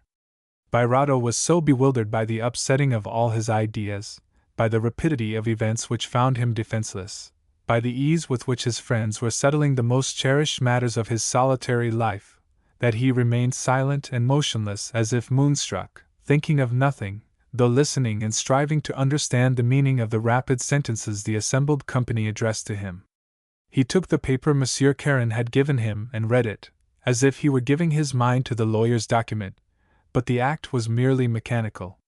He signed the paper, by which he declared that he left Mademoiselle Gamard's house of his own wish and will, and that he had been fed and lodged while there according to the terms originally agreed upon. When the vicar had signed the document, Monsieur Caron took it and asked where his client was to send the things left by the Abbé in her house and belonging to him. Bairado replied that they could be sent to Madame de Listomere's, that lady making him a sign that she would receive him, never doubting that he would soon be a canon. Monsieur de Bourbon asked to see the paper, the deed of relinquishment, which the Abbé had just signed. Monsieur Caron gave it to him. "How is this?" he said to the vicar after reading it. "It appears that written documents already exist between you and Mademoiselle Gamard. Where are they? And what do they stipulate?" "The deed is in my library," replied Bairado. "Do you know the tenor of it?" said Monsieur de Bourbon to the lawyer. "No, monsieur," said Caron, stretching out his hand to regain the fatal document. "Ha!" thought the old man. "You know, my good friend, what that deed contains, but you are not paid to tell us." And he returned the paper to the lawyer. "Where can I put my things?" cried Bairado. "My books, my beautiful bookshelves, and pictures, my red furniture, and all my treasures?" The helpless despair of the poor man thus torn up as it were by the roots was so artless, it showed so plainly the purity of his ways and his ignorance of the things of life, that Madame de Listomere and Mademoiselle de Salomon talked to him and consoled him in the tone which mothers take when they promise a plaything to their children. "Don't fret about such trifles," they said. "We will find you some place less cold and dismal than Mademoiselle Gamard's gloomy house. If we can't find anything you like, one or other of us will take you to live with us. Come, let's play a game of backgammon. Tomorrow you can go and see the Abbé Troubert and ask him to push your claims to the canonry, and you'll see how cordially he will receive you." Feeble folk are as easily reassured as they are frightened. So the poor Abbé, dazzled at the prospect of living with Madame de Listomere, forgot the destruction, now completed, of the happiness he had so long desired, and so delightfully enjoyed. But at night before going to sleep, the distress of a man to whom the fuss of moving and the breaking up of all his habits was like the end of the world, came upon him, and he racked his brains to imagine how he could ever find such a good place for his bookcase as the gallery in the old maid's house. Fancying he saw his books scattered about, his furniture defaced, his regular life turned topsy-turvy, he asked himself for the 1000th time why the first year spent in Mademoiselle Gamard's house had been so sweet, the second so cruel. His troubles were a pit in which his reason floundered. The canonry seemed to him small compensation for so much misery, and he compared his life to a stocking in which a single dropped stitch resulted in destroying the whole fabric. Mademoiselle Salomon remained to him. But, alas, in losing his old illusions the poor priest dared not trust in any later friendship. In this cité dolente of spinsterhood we often meet, especially in France, with women whose lives are a sacrifice nobly and daily offered to noble sentiments. Some remain proudly faithful to a heart which death tore from them, martyrs of love, they learn the secrets of womanhood only through their souls. Others obey some family pride, which in our days, and to our shame, decreases steadily. These devote themselves to the welfare of a brother or to orphan nephews. They are mothers while remaining virgins. Such old maids attain to the highest heroism of their sex by consecrating all feminine feelings to the help of sorrow. They idealize womanhood by renouncing the rewards of woman's destiny, accepting its pains. They live surrounded by the splendor of their devotion, and men respectfully bow the head before their faded features. Mademoiselle de Sombreuil was neither wife nor maid, she was and ever will be a living poem. Mademoiselle Salomon de Villenoix belonged to the race of these heroic beings. Her devotion was religiously sublime, inasmuch as it won her no glory after being, for years, a daily agony. Beautiful and young, she loved and was beloved. Her lover lost his reason. For 5 years she gave herself, with love's devotion, to the mere mechanical well-being of that unhappy man, whose madness she so penetrated that she never believed him mad. She was simple in manner, frank in speech, and her pallid face was not lacking in strength and character, though its features were regular. She never spoke of the events of her life. But at times a sudden quiver passed over her, as she listened to the story of some sad or dreadful incident, thus betraying the emotions that great sufferings had developed within her. She had come to live at Tours after losing the companion of her life, but she was not appreciated there at her true value and was thought to be merely an amiable woman. She did much good, and attached herself, by preference, to feeble beings. For that reason the poor vicar had naturally inspired her with a deep interest. Mademoiselle de Villenoix, who returned to Tours the next morning, took Birato with her and set him down on the quay of the cathedral, leaving him to make his own way to the cloister, where he was bent on going, to save at least the canonry and to superintend the removal of his furniture. He rang, not without violent palpitations of the heart, at the door of the house whither, for 14 years, he had come daily, and where he had lived blissfully, and from which he was now exiled forever, after dreaming that he should die there in peace like his friend Chapelaud. Marianne was surprised at the vicar's visit. He told her that he had come to see the Abbé Troubert, and turned towards the ground-floor apartment where the canon lived, but Marianne called to him. "Not there, Monsieur le Vicaire. The Abbé Troubert is in your old apartment."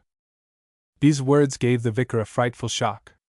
He was forced to comprehend both Troubert's character and the depths of the revenge so slowly brought about when he found the canon settled in Chapelaud's library, seated in Chapelaud's handsome armchair, sleeping, no doubt, in Chapelaud's bed, and disinheriting at last the friend of Chapelaud, the man who, for so many years, had confined him to Mademoiselle Gamard's house, by preventing his advancement in the church, and closing the best salons in Tours against him. By what magic wand had the present transformation taken place? Surely these things belonged to Birato?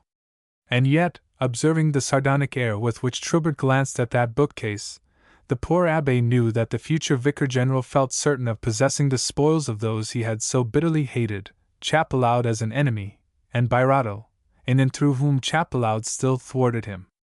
Ideas rose in the heart of the poor man at the sight, and plunged him into a sort of vision.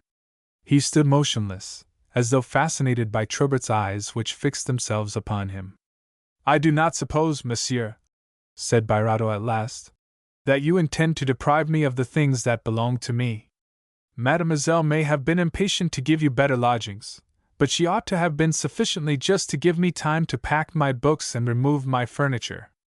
"Monsieur," said the Abbé Troubert, coldly, not permitting any sign of emotion to appear on his face, "Mademoiselle Gamard told me yesterday of your departure, the cause of which is still unknown to me. If she installed me here at once, it was from necessity. The Abbé Poirot has taken my apartment. I do not know if the furniture and things that are in these rooms belong to you or to Mademoiselle, but if they are yours, you know her scrupulous honesty. The sanctity of her life is the guarantee of her rectitude. As for me, you are well aware of my simple modes of living. I have slept for 15 years in a bare room without complaining of the dampness, which, eventually will have caused my death. Nevertheless, if you wish to return to this apartment, I will cede it to you willingly." After hearing these terrible words, Birato forgot the canonry and ran downstairs as quickly as a young man to find Mademoiselle Gamard. He met her at the foot of the staircase, on the broad, tiled landing which united the two wings of the house. "Mademoiselle," he said, bowing to her without paying any attention to the bitter and derisive smile that was on her lips, nor to the extraordinary flame in her eyes which made them lucent as a tiger's. "I cannot understand how it is that you have not waited until I removed my furniture before." "What?" she said, interrupting him. "Is it possible that your things have not been left at Madame de Listomere's? But my furniture?" "Haven't you read your deed?" said the old maid, in a tone which would have to be rendered in music before the shades of meaning that hatred is able to put into the accent of every word could be fully shown. Mademoiselle Gamard seemed to rise in stature. Her eyes shone, her face expanded, her whole person quivered with pleasure. The Abbé Troubert opened a window to get a better light on the folio volume he was reading. Birato stood as if a thunderbolt had stricken him. Mademoiselle Gamard made his ears hum when she enunciated in a voice as clear as a cornet the following sentence. Was it not agreed that if you left my house your furniture should belong to me, to indemnify me for the difference in the price of board paid by you and that paid by the late venerable Abbé Chapelaud? Now, as the Abbé Poirel has just been appointed canon. Hearing the last words, Birato made a feeble bow as if to take leave of the old maid, and left the house precipitately. He was afraid if he stayed longer that he should break down utterly, and give too great a triumph to his implacable enemies. Walking like a drunken man, he at last reached Madame de Listomere's house, where he found in one of the lower rooms his linen, his clothing, and all his papers packed in a trunk. When his eyes fell on these few remnants of his possessions, the unhappy priest sat down and hid his face in his hands to conceal his tears from the sight of others. The Abbé Poirel was canon. He, Birato, had neither home, nor means, nor furniture. Fortunately, Mademoiselle Salomon happened to drive past the house, and the porter, who saw and comprehended the despair of the poor abbé, made a sign to the coachman. After exchanging a few words with Mademoiselle Salomon, the porter persuaded the vicar to let himself be placed, half dead as he was, in the carriage of his faithful friend, to whom he was unable to speak connectedly. Mademoiselle Salomon, alarmed at the momentary derangement of a head that was always feeble, took him back at once to the Alouette, believing that this beginning of mental alienation was an effect produced by the sudden news of Abbé Poirel's nomination. She knew nothing, of course, of the fatal agreement made by the Abbé with Mademoiselle Gamard, for the excellent reason that he did not know of it himself, and because it is in the nature of things that the comical is often mingled with the pathetic. The singular replies of the poor abbé made her smile. Chapelaud was right, he said. He is a monster. Who? She asked. Chapelaud. He has taken all. You mean Poirel? No, Troubert. At last they reached the Alouette, where the priest's friends gave him such tender care that towards evening he grew calmer, and was able to give them an account of what had happened during the morning. The phlegmatic old fox asked to see the deed which, on thinking the matter over, seemed to him to contain the solution of the enigma. Birato drew the fatal stamped paper from his pocket and gave it to Monsieur de Bourbon, who read it rapidly and soon came upon the following clause. Whereas a difference exists of 800 francs yearly between the price of board paid by the late Abbé Chapelaud and that at which the said Sophie Gamard agrees to take into her house, on the above-named stipulated condition, the said François Birato, and whereas it is understood that the undersigned François Birato is not able for some years to pay the full price charged to the other boarders of Mademoiselle Gamard, more especially the Abbé Troubert, the said Birato does hereby engage, in consideration of certain sums of money advanced by the undersigned Sophie Gamard, to leave her, as indemnity, all the household property of which he may die possessed, or to transfer the same to her should he, for any reason whatever or at any time, voluntarily give up the apartment now leased to him, and thus derive no further profit from the above-named engagements made by Mademoiselle Gamard for his benefit. Confound her! What an agreement! Cried the old gentleman. The said Sophie Gamard is armed with claws. Poor Birato never imagined in his childish brain that anything could ever separate him from that house where he expected to live and die with Mademoiselle Gamard. He had no remembrance whatever of that clause, the terms of which he had not discussed, for they had seemed quite just to him at a time when, in his great anxiety to enter the old maid's house, he would readily have signed any and all legal documents she had offered him. His simplicity was so guileless and Mademoiselle Gamard's conduct so atrocious, the fate of the poor old man seemed so deplorable, and his natural helplessness made him so touching, that in the first glow of her indignation Madame de Listomere exclaimed, I made you put your signature to that document which has ruined you. I am bound to give you back the happiness of which I have deprived you. But, remarked Monsieur de Bourbon, that deed constitutes a fraud. There may be ground for a lawsuit. Then Birato shall go to the law. If he loses at Tours, he may win at Orleans. If he loses at Orleans, he'll win in Paris, cried the Baron de Listomere. But if he does go to law, continued Monsieur de Bourbon coldly, I should advise him to resign his vicariate. We will consult lawyers, said Madame de Listomere, and go to law if law is best. But this affair is so disgraceful for Mademoiselle Gamard, and is likely to be so injurious to the Abbé Troubert, that I think we can compromise. After mature deliberation, all present promised their assistance to the Abbé Birato in the struggle which was now inevitable between the poor priest and his antagonists, and all their adherents. A true presentiment, an infallible provincial instinct, led them to couple the names of Gamard and Troubert. But none of the persons assembled on this occasion in Madame de Listomere's salon, except the old fox, had any real idea of the nature and importance of such a struggle. Monsieur de Bourbon took the poor abbé aside into a corner of the room. Of the 14 persons now present, he said in a low voice, not one will stand by you a fortnight hence. If the time comes when you need someone to support you, you may find that I am the only person in Tours bold enough to take up your defense, for I know the provinces and men and things, and better still, I know self-interests. But these friends of yours, though full of the best intentions, are leading you astray into a bad path, from which you won't be able to extricate yourself. Take my advice: if you want to live in peace, resign the vicariate of Saint Gatien and leave Tours. Don't say where you are going, but find some distant parish where Troubert cannot get hold of you. Leave Tours! Exclaimed the vicar, with indescribable terror. To him it was a kind of death, the tearing up of all the roots by which he held to life. Celibates substitute habits for feelings, and when to that moral system, which makes them pass through life instead of really living it, is added a feeble character, external things assume an extraordinary power over them. Birato was like certain vegetables: transplant them, and you stop their ripening. Just as a tree needs daily the same sustenance, and must always send its roots into the same soil, so Birato needed to trot about Saint Gatien, and amble along the Mail where he took his daily walk, and saunter through the streets, and visit the 3 salons where, night after night, he played his whist or his backgammon. Ah! I did not think of it, replied Monsieur de Bourbon, gazing at the priest with a sort of pity. All Tours was soon aware that Madame la Baronne de Listomere, widow of a lieutenant general, had invited the Abbé Birato, vicar of Saint Gatien, to stay at her house. That act, which many persons questioned, presented the matter sharply and divided the town into parties, especially after Mademoiselle Salomon spoke openly of a fraud and a lawsuit.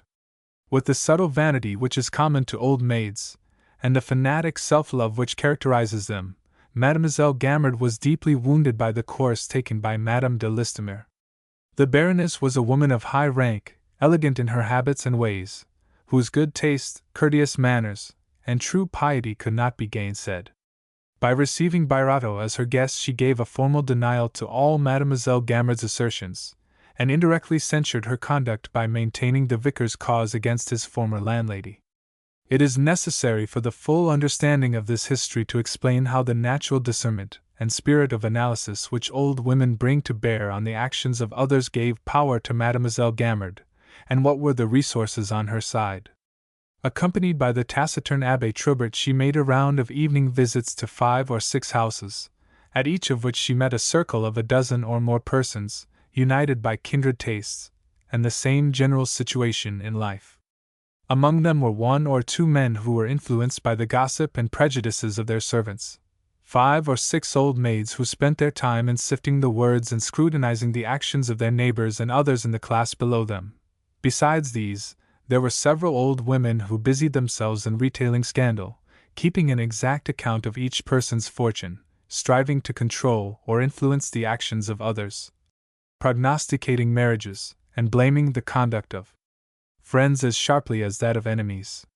These persons, spread about the town like the capillary fibers of a plant, sucked in, with the thirst of a leaf for the dew, the news and the secrets of each household, and transmitted them mechanically to the Abbé Troubert, as the leaves convey to the branch the moisture they absorb. Accordingly, during every evening of the week, these good devotees, excited by that need of emotion which exists in all of us, rendered an exact account of the current condition of the town with a sagacity worthy of the Council of 10, and were, in fact, a species of police, armed with the unerring gift of spying bestowed by passions. When they had divined the secret meaning of some event, their vanity led them to appropriate to themselves the wisdom of their Sanhedrim, and set the tone to the gossip of their respective spheres. This idle but ever busy fraternity, invisible, yet seeing all things, dumb, but perpetually talking, possessed an influence which its nonentity seemed to render harmless, though it was in fact terrible in its effects when it concerned itself with serious interests. For a long time nothing had entered the sphere of these existences so serious, and so momentous to each one of them as the struggle of Birato, supported by Madame de Listomere, against Mademoiselle Gamard and the Abbé Troubert. The three salons of Madame de Listomere, and the Demoiselles Merlin de la Blaudière and de Villenoix being considered as enemies by all the salons which Mademoiselle Gamard frequented, there was at the bottom of the quarrel a class sentiment with all its jealousies. It was the old Roman struggle of people and senate in a molehill, a tempest in a teacup, as Montesquieu remarked when speaking of the Republic of San Marino, whose public offices are filled by the day only, despotic power being easily seized by any citizen. But this tempest, petty as it seems, did develop in the souls of these persons as many passions as would have been called forth by the highest social interests. It is a mistake to think that none but souls concerned in mighty projects, which stir their lives and set them foaming, find time too fleeting. The hours of the Abbé Troubert fled by as eagerly, laden with thoughts as anxious, harassed by despairs and hopes as deep as the cruelest hours of the gambler, the lover, or the statesman. God alone is in the secret of the energy we expend upon our occult triumphs over man, over things, over ourselves. Though we know not always whither we are going, we know well what the journey costs us. If it be permissible for the historian to turn aside for a moment from the drama he is narrating and ask his readers to cast a glance upon the lives of these old maids and abbés, and seek the cause of the evil which vitiates them at their source, we may find it demonstrated that man must experience certain passions before he can develop within him those virtues which give grandeur to life by widening his sphere and checking the selfishness which is inherent in every created being. Madame de Listomere returned to town without being aware that for the previous week her friends had felt obliged to refute a rumor, at which she would have laughed had she known that her affection for her nephew had an almost criminal motive. She took Birato to her lawyer, who did not regard the case as an easy one. The vicar's friends, inspired by the belief that justice was certain in so good a cause, or inclined to procrastinate in a matter which did not concern them personally, had put off bringing the suit until they returned to Tours. Consequently, the friends of Mademoiselle Gamard had taken the initiative, and told the affair wherever they could to the injury of Birato. The lawyer, whose practice was exclusively among the most devout church people, amazed Madame de Listomere by advising her not to embark on such a suit.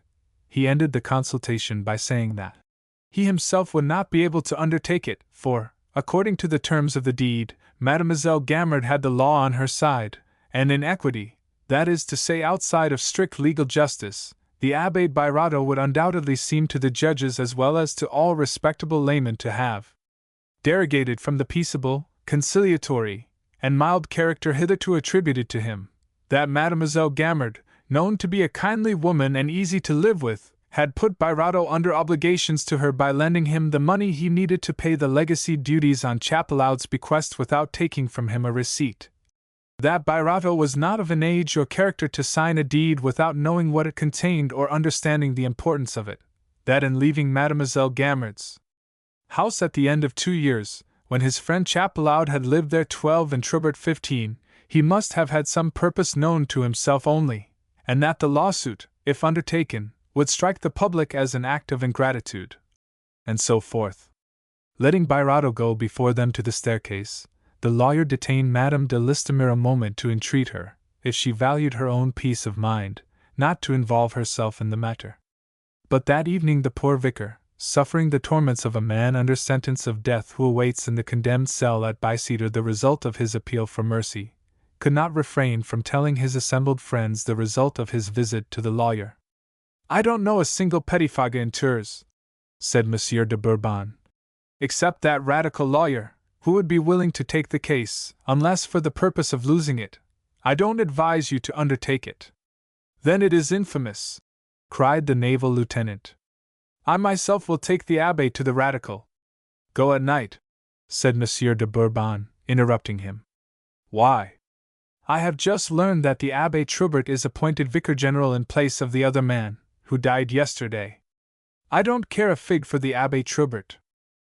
Unfortunately, the Baron de Listomere, a man 36 years of age, did not see the sign Monsieur de Bourbon made him to be cautious in what he said, motioning as he did so to a friend of Trubert, a councillor of the prefecture, who was present.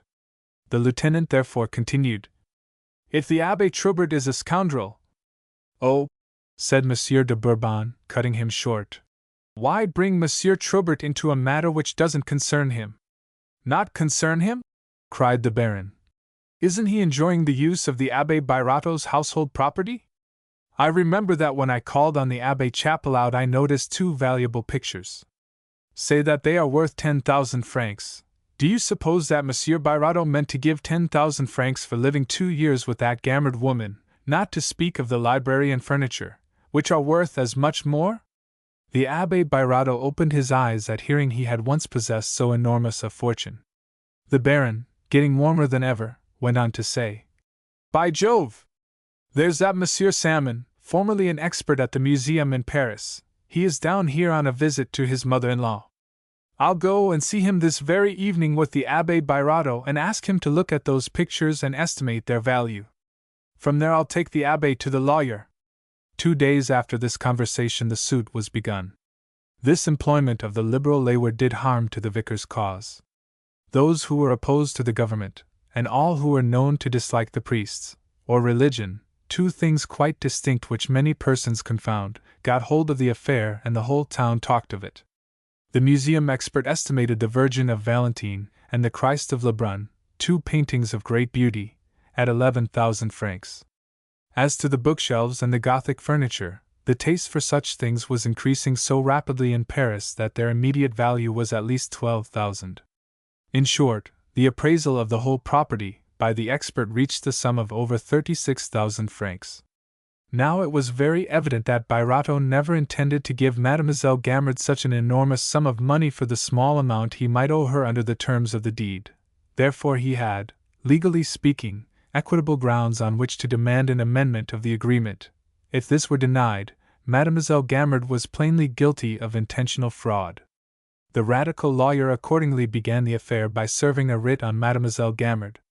Though very harsh in language, this document, strengthened by citations of precedents and supported by certain clauses in the Code, was a masterpiece of legal argument, and so evidently just in its condemnation of the old maid that 30 or 40 copies were made and maliciously distributed through the town. 4. A few days after this commencement of hostilities between Birotteau and the old maid, the Baron de Listomere, who expected to be included as captain of a corvette in a coming promotion lately announced by the Minister of the Navy, received a letter from one of his friends warning him that there was some intention of putting him on the retired list. Greatly astonished by this information, he started for Paris immediately, and went at once to the minister, who seemed to be amazed himself, and even laughed at the Baron's fears. The next day, however, in spite of the minister's assurance, Monsieur de Listomere made inquiries in the different offices. By an indiscretion, often practiced by heads of departments in favor of their friends, one of the secretaries showed him a document confirming the fatal news, which was only waiting the signature of the director, who was ill, to be submitted to the minister.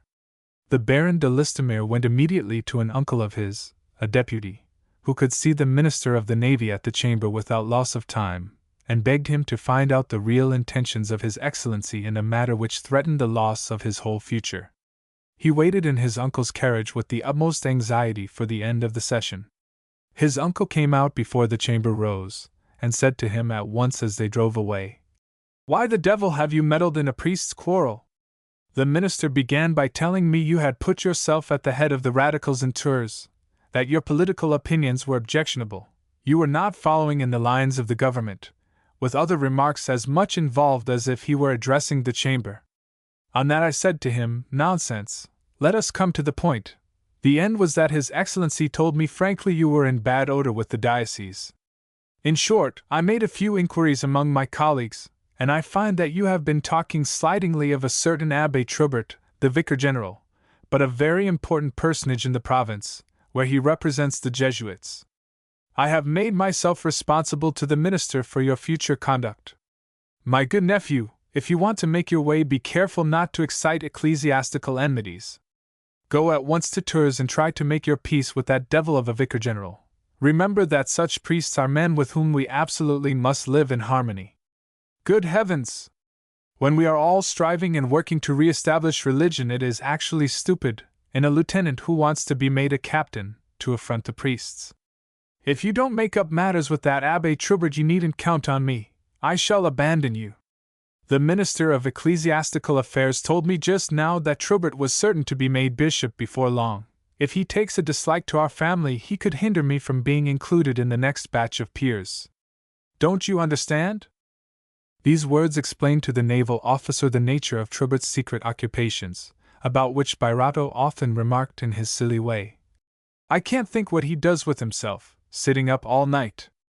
The canon's position in the midst of his female senate, converted so adroitly into provincial detectives, and his personal capacity, had induced the Congregation of Jesus to select him out of all the ecclesiastics in the town, as the secret proconsul of Turin. Archbishop, general, prefect, all men, great and small, were under his occult dominion. The Baron de Listomere decided at once on his course. "I shall take care," he said to his uncle, "not to get another round shot below my waterline."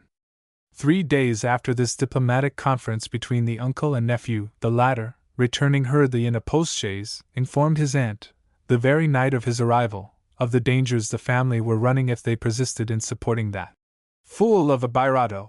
The Baron had detained Monsieur de Bourbon as the old gentleman was taking his hat and cane after the usual rubber of whist. The clear-sightedness of that sly old fox seemed indispensable for an understanding of the reefs among which the Listomere family suddenly found themselves, and perhaps the action of taking his hat and cane was only a ruse to have it whispered in his ear, "Stay after the others, we want to talk to you." The Baron's sudden return, his apparent satisfaction, which was quite out of keeping with a harassed look that occasionally crossed his face, informed Monsieur de Bourbon vaguely that the lieutenant had met with some check in his crusade against Gamard and Trubert. He showed no surprise when the Baron revealed the secret power of the Jesuit vicar general. "I knew that," he said. "Then why?" cried the Baroness. "Did you not warn us?" "Madam," he said sharply, "forget that I was aware of the invisible influence of that priest, and I will forget that you knew it equally well. If we do not keep this secret now, we shall be thought his accomplices, and shall be more feared and hated than we are. Do as I do, pretend to be duped, but look carefully where you set your feet. I did warn you sufficiently, but you would not understand me, and I did not choose to compromise myself." "What must we do now?" said the Baron. The abandonment of Birato was not even made a question.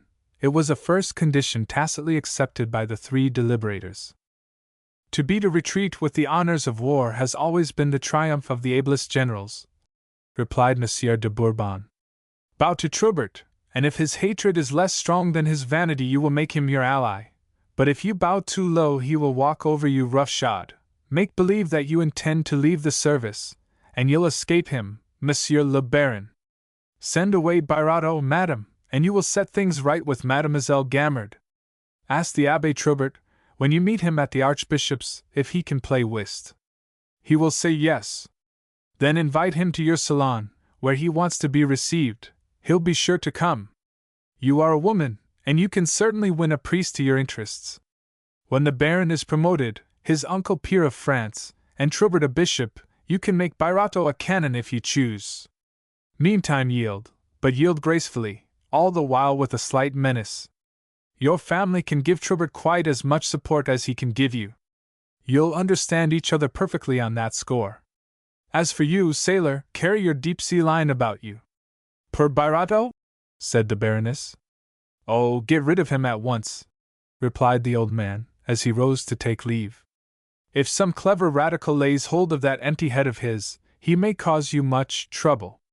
After all, the court would certainly give a verdict in his favor, and Trubert must fear that. He may forgive you for beginning the struggle, but if they were defeated he would be implacable. I have said my say."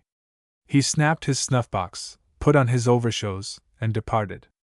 The next day after breakfast the Baroness took the vicar aside and said to him, not without visible embarrassment, "My dear Monsieur Birato, you will think what I am about to ask of you very unjust and very inconsistent, but it is necessary, both for you and for us, that your lawsuit with Mademoiselle Gamard be withdrawn by resigning your claims, and also that you should leave my house." As he heard these words the poor Abbé turned pale. "I am," she continued, "the innocent cause of your misfortunes, and moreover, if it had not been for my nephew you would never have begun this lawsuit, which has now turned to your injury and to ours. But listen to me." She told him succinctly the immense ramifications of the affair, and explained the serious nature of its consequences. Her own meditations during the night had told her something of the probable antecedents of Troubert's life. She was able, without misleading Birato, to show him the net so ably woven round him by revenge, and to make him see the power and great capacity of his enemy, whose hatred to Chapelaud, under whom he had been forced to crouch for a dozen years, now found vent in seizing Chapelaud's property and in persecuting Chapelaud in the person of his friend. The harmless Birato clasped his hands as if to pray, and wept with distress at the sight of human horrors that his own pure soul was incapable of suspecting. As frightened as though he had suddenly found himself at the edge of a precipice, he listened, with fixed, moist eyes in which there was no expression, to the revelations of his friend, who ended by saying, "I know the wrong I do in abandoning your cause, but my dear Abbé, family duties must be considered before those of friendship. Yield, as I do, to this storm, and I will prove to you my gratitude. I am not talking of your worldly interests, for those I take charge of.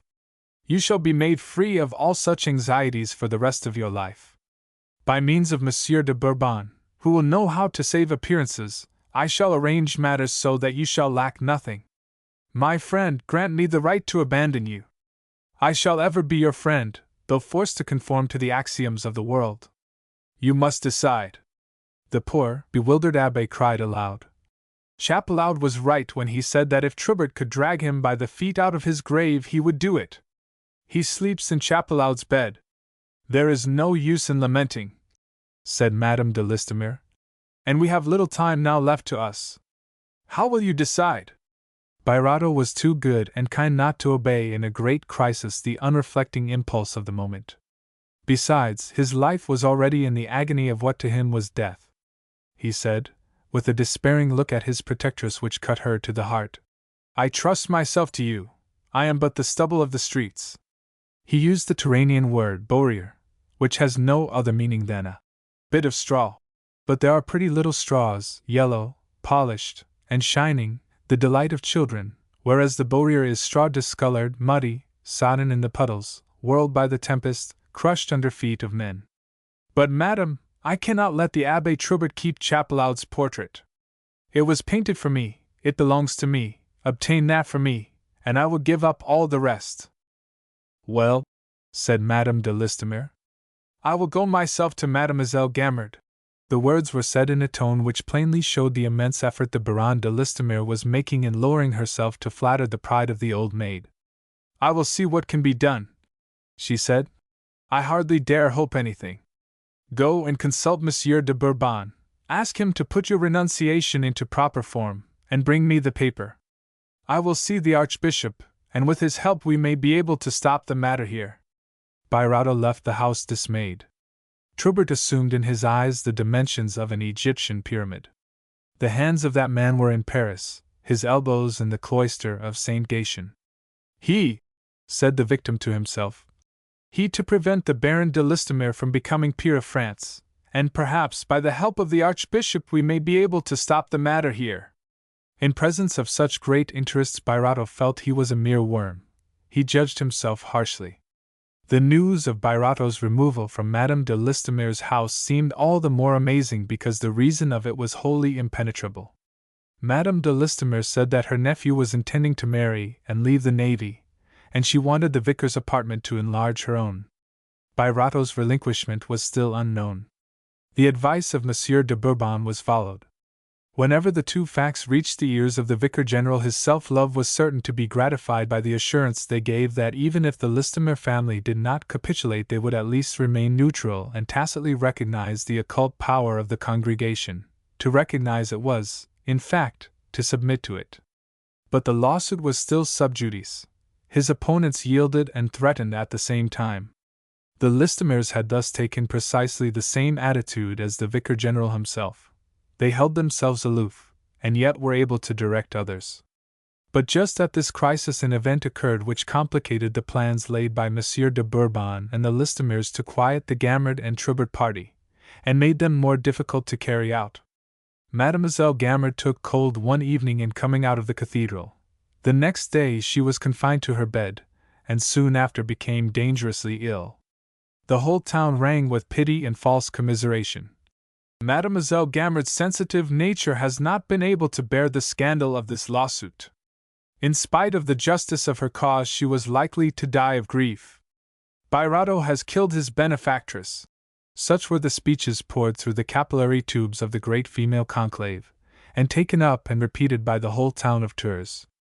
Madame de Listomere went the day after Mademoiselle Gamard took cold to pay the promised visit, and she had the mortification of that act without obtaining any benefit from it, for the old maid was too ill to see her.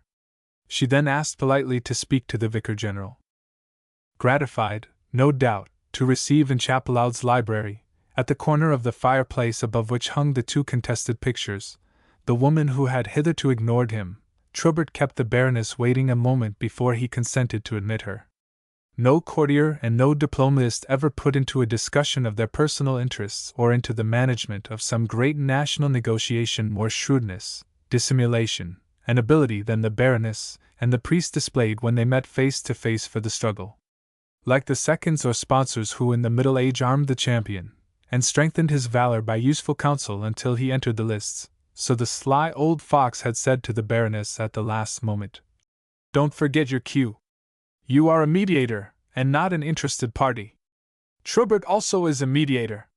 Weigh your words, study the inflection of the man's voice. If he strokes his chin, you have got him."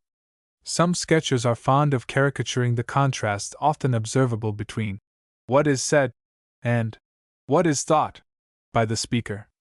To catch the full meaning of the duel of words which now took place between the priest and the lady, it is necessary to unveil the thoughts that each hid from the other under spoken sentences of apparent insignificance.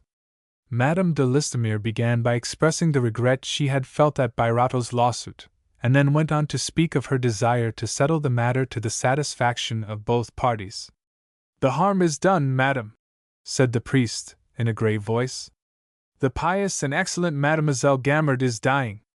I don't care a fig for the old thing," thought he, "but I mean to put her death on your shoulders and harass your conscience if you are such a fool as to listen to it." "On hearing of her illness," replied the Baroness, "I entreated Monsieur Birato to relinquish his claims. I have brought the document, intending to give it to that excellent woman." "I see what you mean, you wily scoundrel," thought she. "But we are safe now from your calumnies. If you take this document, you'll cut your own fingers by admitting you are an accomplice." There was silence for a moment. "Mademoiselle Gamard's temporal affairs do not concern me," said the priest at last, lowering the large lids over his eagle eyes to veil his emotions. "Ho! Ho!" thought he. "You can't compromise me. Thank God, those damned lawyers won't dare to plead any cause that could smirch me. What do these Listomeres expect to get by crouching in this way?" "Monsieur," replied the Baroness, "Monsieur Birato's affairs are no more mine than those of Mademoiselle Gamard are yours. But, unfortunately, religion is injured by such a quarrel, and I come to you as a mediator, just as I myself am seeking to make peace. We are not deceiving each other, Monsieur Trubert," thought she. "Don't you feel the sarcasm of that answer?" "Injury to religion, madame!" exclaimed the Vicar General. "Religion is too lofty for the actions of men to injure. My religion is I," thought he. "God makes no mistake in his judgments, madame. I recognize no tribunal but his." "Then, monsieur," she replied, "let us endeavor to bring the judgments of men into harmony with the judgments of God. Yes, indeed, your religion is you. The Abbé Trubert suddenly changed his tone. Your nephew has been to Paris, I believe. You found out about me there, thought he. You know now that I can crush you, you who dared to slight me, and you have come to capitulate. Yes, monsieur, thank you for the interest you take in him. He returns tonight. The minister, who is very considerate of us, sent for him. He does not want Monsieur de Listomere to leave the service. Jesuit, you can't crush us, thought she. I understand your civility. A moment's silence. I did not think my nephew's conduct in this affair quite the thing, she added. But naval men must be excused, they know nothing of law. Come, we had better make peace, thought she. We shan't gain anything by battling in this way. A slight smile wandered over the priest's face and was lost in its wrinkles. He has done us the service of getting a proper estimate on the value of those paintings, he said, looking up at the pictures. They will be a noble ornament to the chapel of the Virgin. You shot a sarcasm at me, thought he. And there's another in return. We are quits, madam. If you intend to give them to Saint Gatien, allow me to offer frames that will be more suitable and worthy of the place, and of the works themselves. I wish I could force you to betray that you have taken Bairato's things for your own, thought she. They do not belong to me, said the priest on his guard. Here is the deed of relinquishment, said Madame de Listomere. It ends all discussion, and makes them over to Mademoiselle Gamard. She laid the document on the table. See the confidence I place in you, thought she. It is worthy of you, monsieur, she added, worthy of your noble character, to reconcile two Christians, though at present I am not especially concerned for Monsieur Bairato. He is living in your house, said Trubert, interrupting her. No, monsieur, he is no longer there. That peerage and my nephew's promotion force me to do base things, thought she. The priest remained impassible, but his calm exterior was an indication of violent emotion. Monsieur Bourbon alone had fathomed the secret of that apparent tranquility. The priest had triumphed. Why did you take upon yourself to bring that relinquishment? He asked, with a feeling analogous to that which impels a woman to fish for compliments. I could not avoid a feeling of compassion. Bairato, whose feeble nature must be well known to you, entreated me to see Mademoiselle Gamard and to obtain as the price of his renunciation. The priest frowned. Of rights upheld by distinguished lawyers, the portrait of... Trubert looked fixedly at Madame de Listomere. The portrait of Chapelaud, she said, continuing. I leave you to judge of his claim. You will be certain to lose your case if we go to law, and you know it, thought she. The tone of her voice as she said the words, distinguished lawyers, showed the priest that she knew very well both the strength and weakness of the enemy.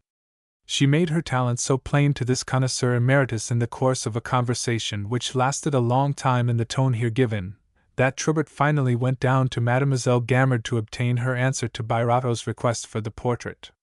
He soon returned. Madam, he said, I bring you the words of a dying woman. The Abbé Chapelaud was so true a friend to me, she said, that I cannot consent to part with his picture. As for me, added Trubert, if it were mine I would not yield it. My feelings to my late friend were so faithful that I should feel my right to his portrait was above that of others. Well, there's no need to quarrel over a bad picture. I care as little about it as you do, thought she. Keep it, and I will have a copy made of it. I take some credit to myself for having averted this deplorable lawsuit, and I have gained, personally, the pleasure of your acquaintance. I hear you have a great talent for whist. You will forgive a woman for curiosity, she said, smiling. If you will come and play at my house sometimes you cannot doubt your welcome. Trubert stroked his chin. Caught! Bourbon was right, thought she. He has his quantum of vanity. It was true. The Vicar General was feeling the delightful sensation which Mirabeau was unable to subdue when in the days of his power he found gates opening to his carriage which were barred to him in earlier days. Madam, he replied, my avocations prevent my going much into society, but for you, what will not a man do? The old maid is going to die, I'll get a footing at the Listomeres, and serve them if they serve me, thought he. It is better to have them for friends than enemies. Madame de Listomere went home, hoping that the Archbishop would complete the work of peace so auspiciously begun. But Birato was fated to gain nothing by his relinquishment. Mademoiselle Gamard died the next day. No one felt surprised when her will was opened to find that she had left everything to the Abbé Trubert. Her fortune was appraised at 300,000 francs. The Vicar General sent to Madame de Listomere 2 notes of invitation for the services and for the funeral procession of his friend, one for herself and one for her nephew. "We must go," she said.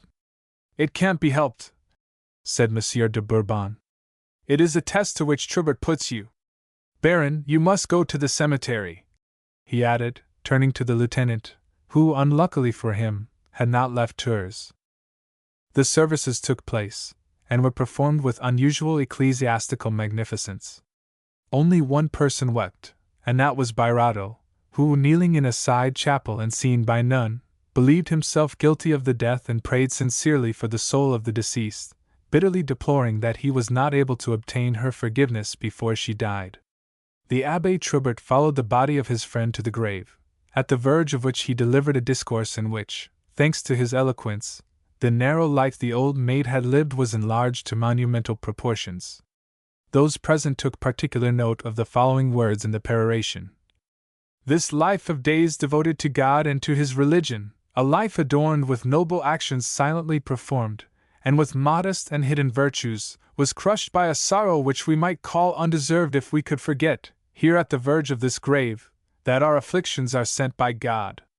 The numerous friends of this saintly woman, knowing the innocence and nobility of her soul, foresaw that she would issue safely from her trials in spite of the accusations which blasted her life.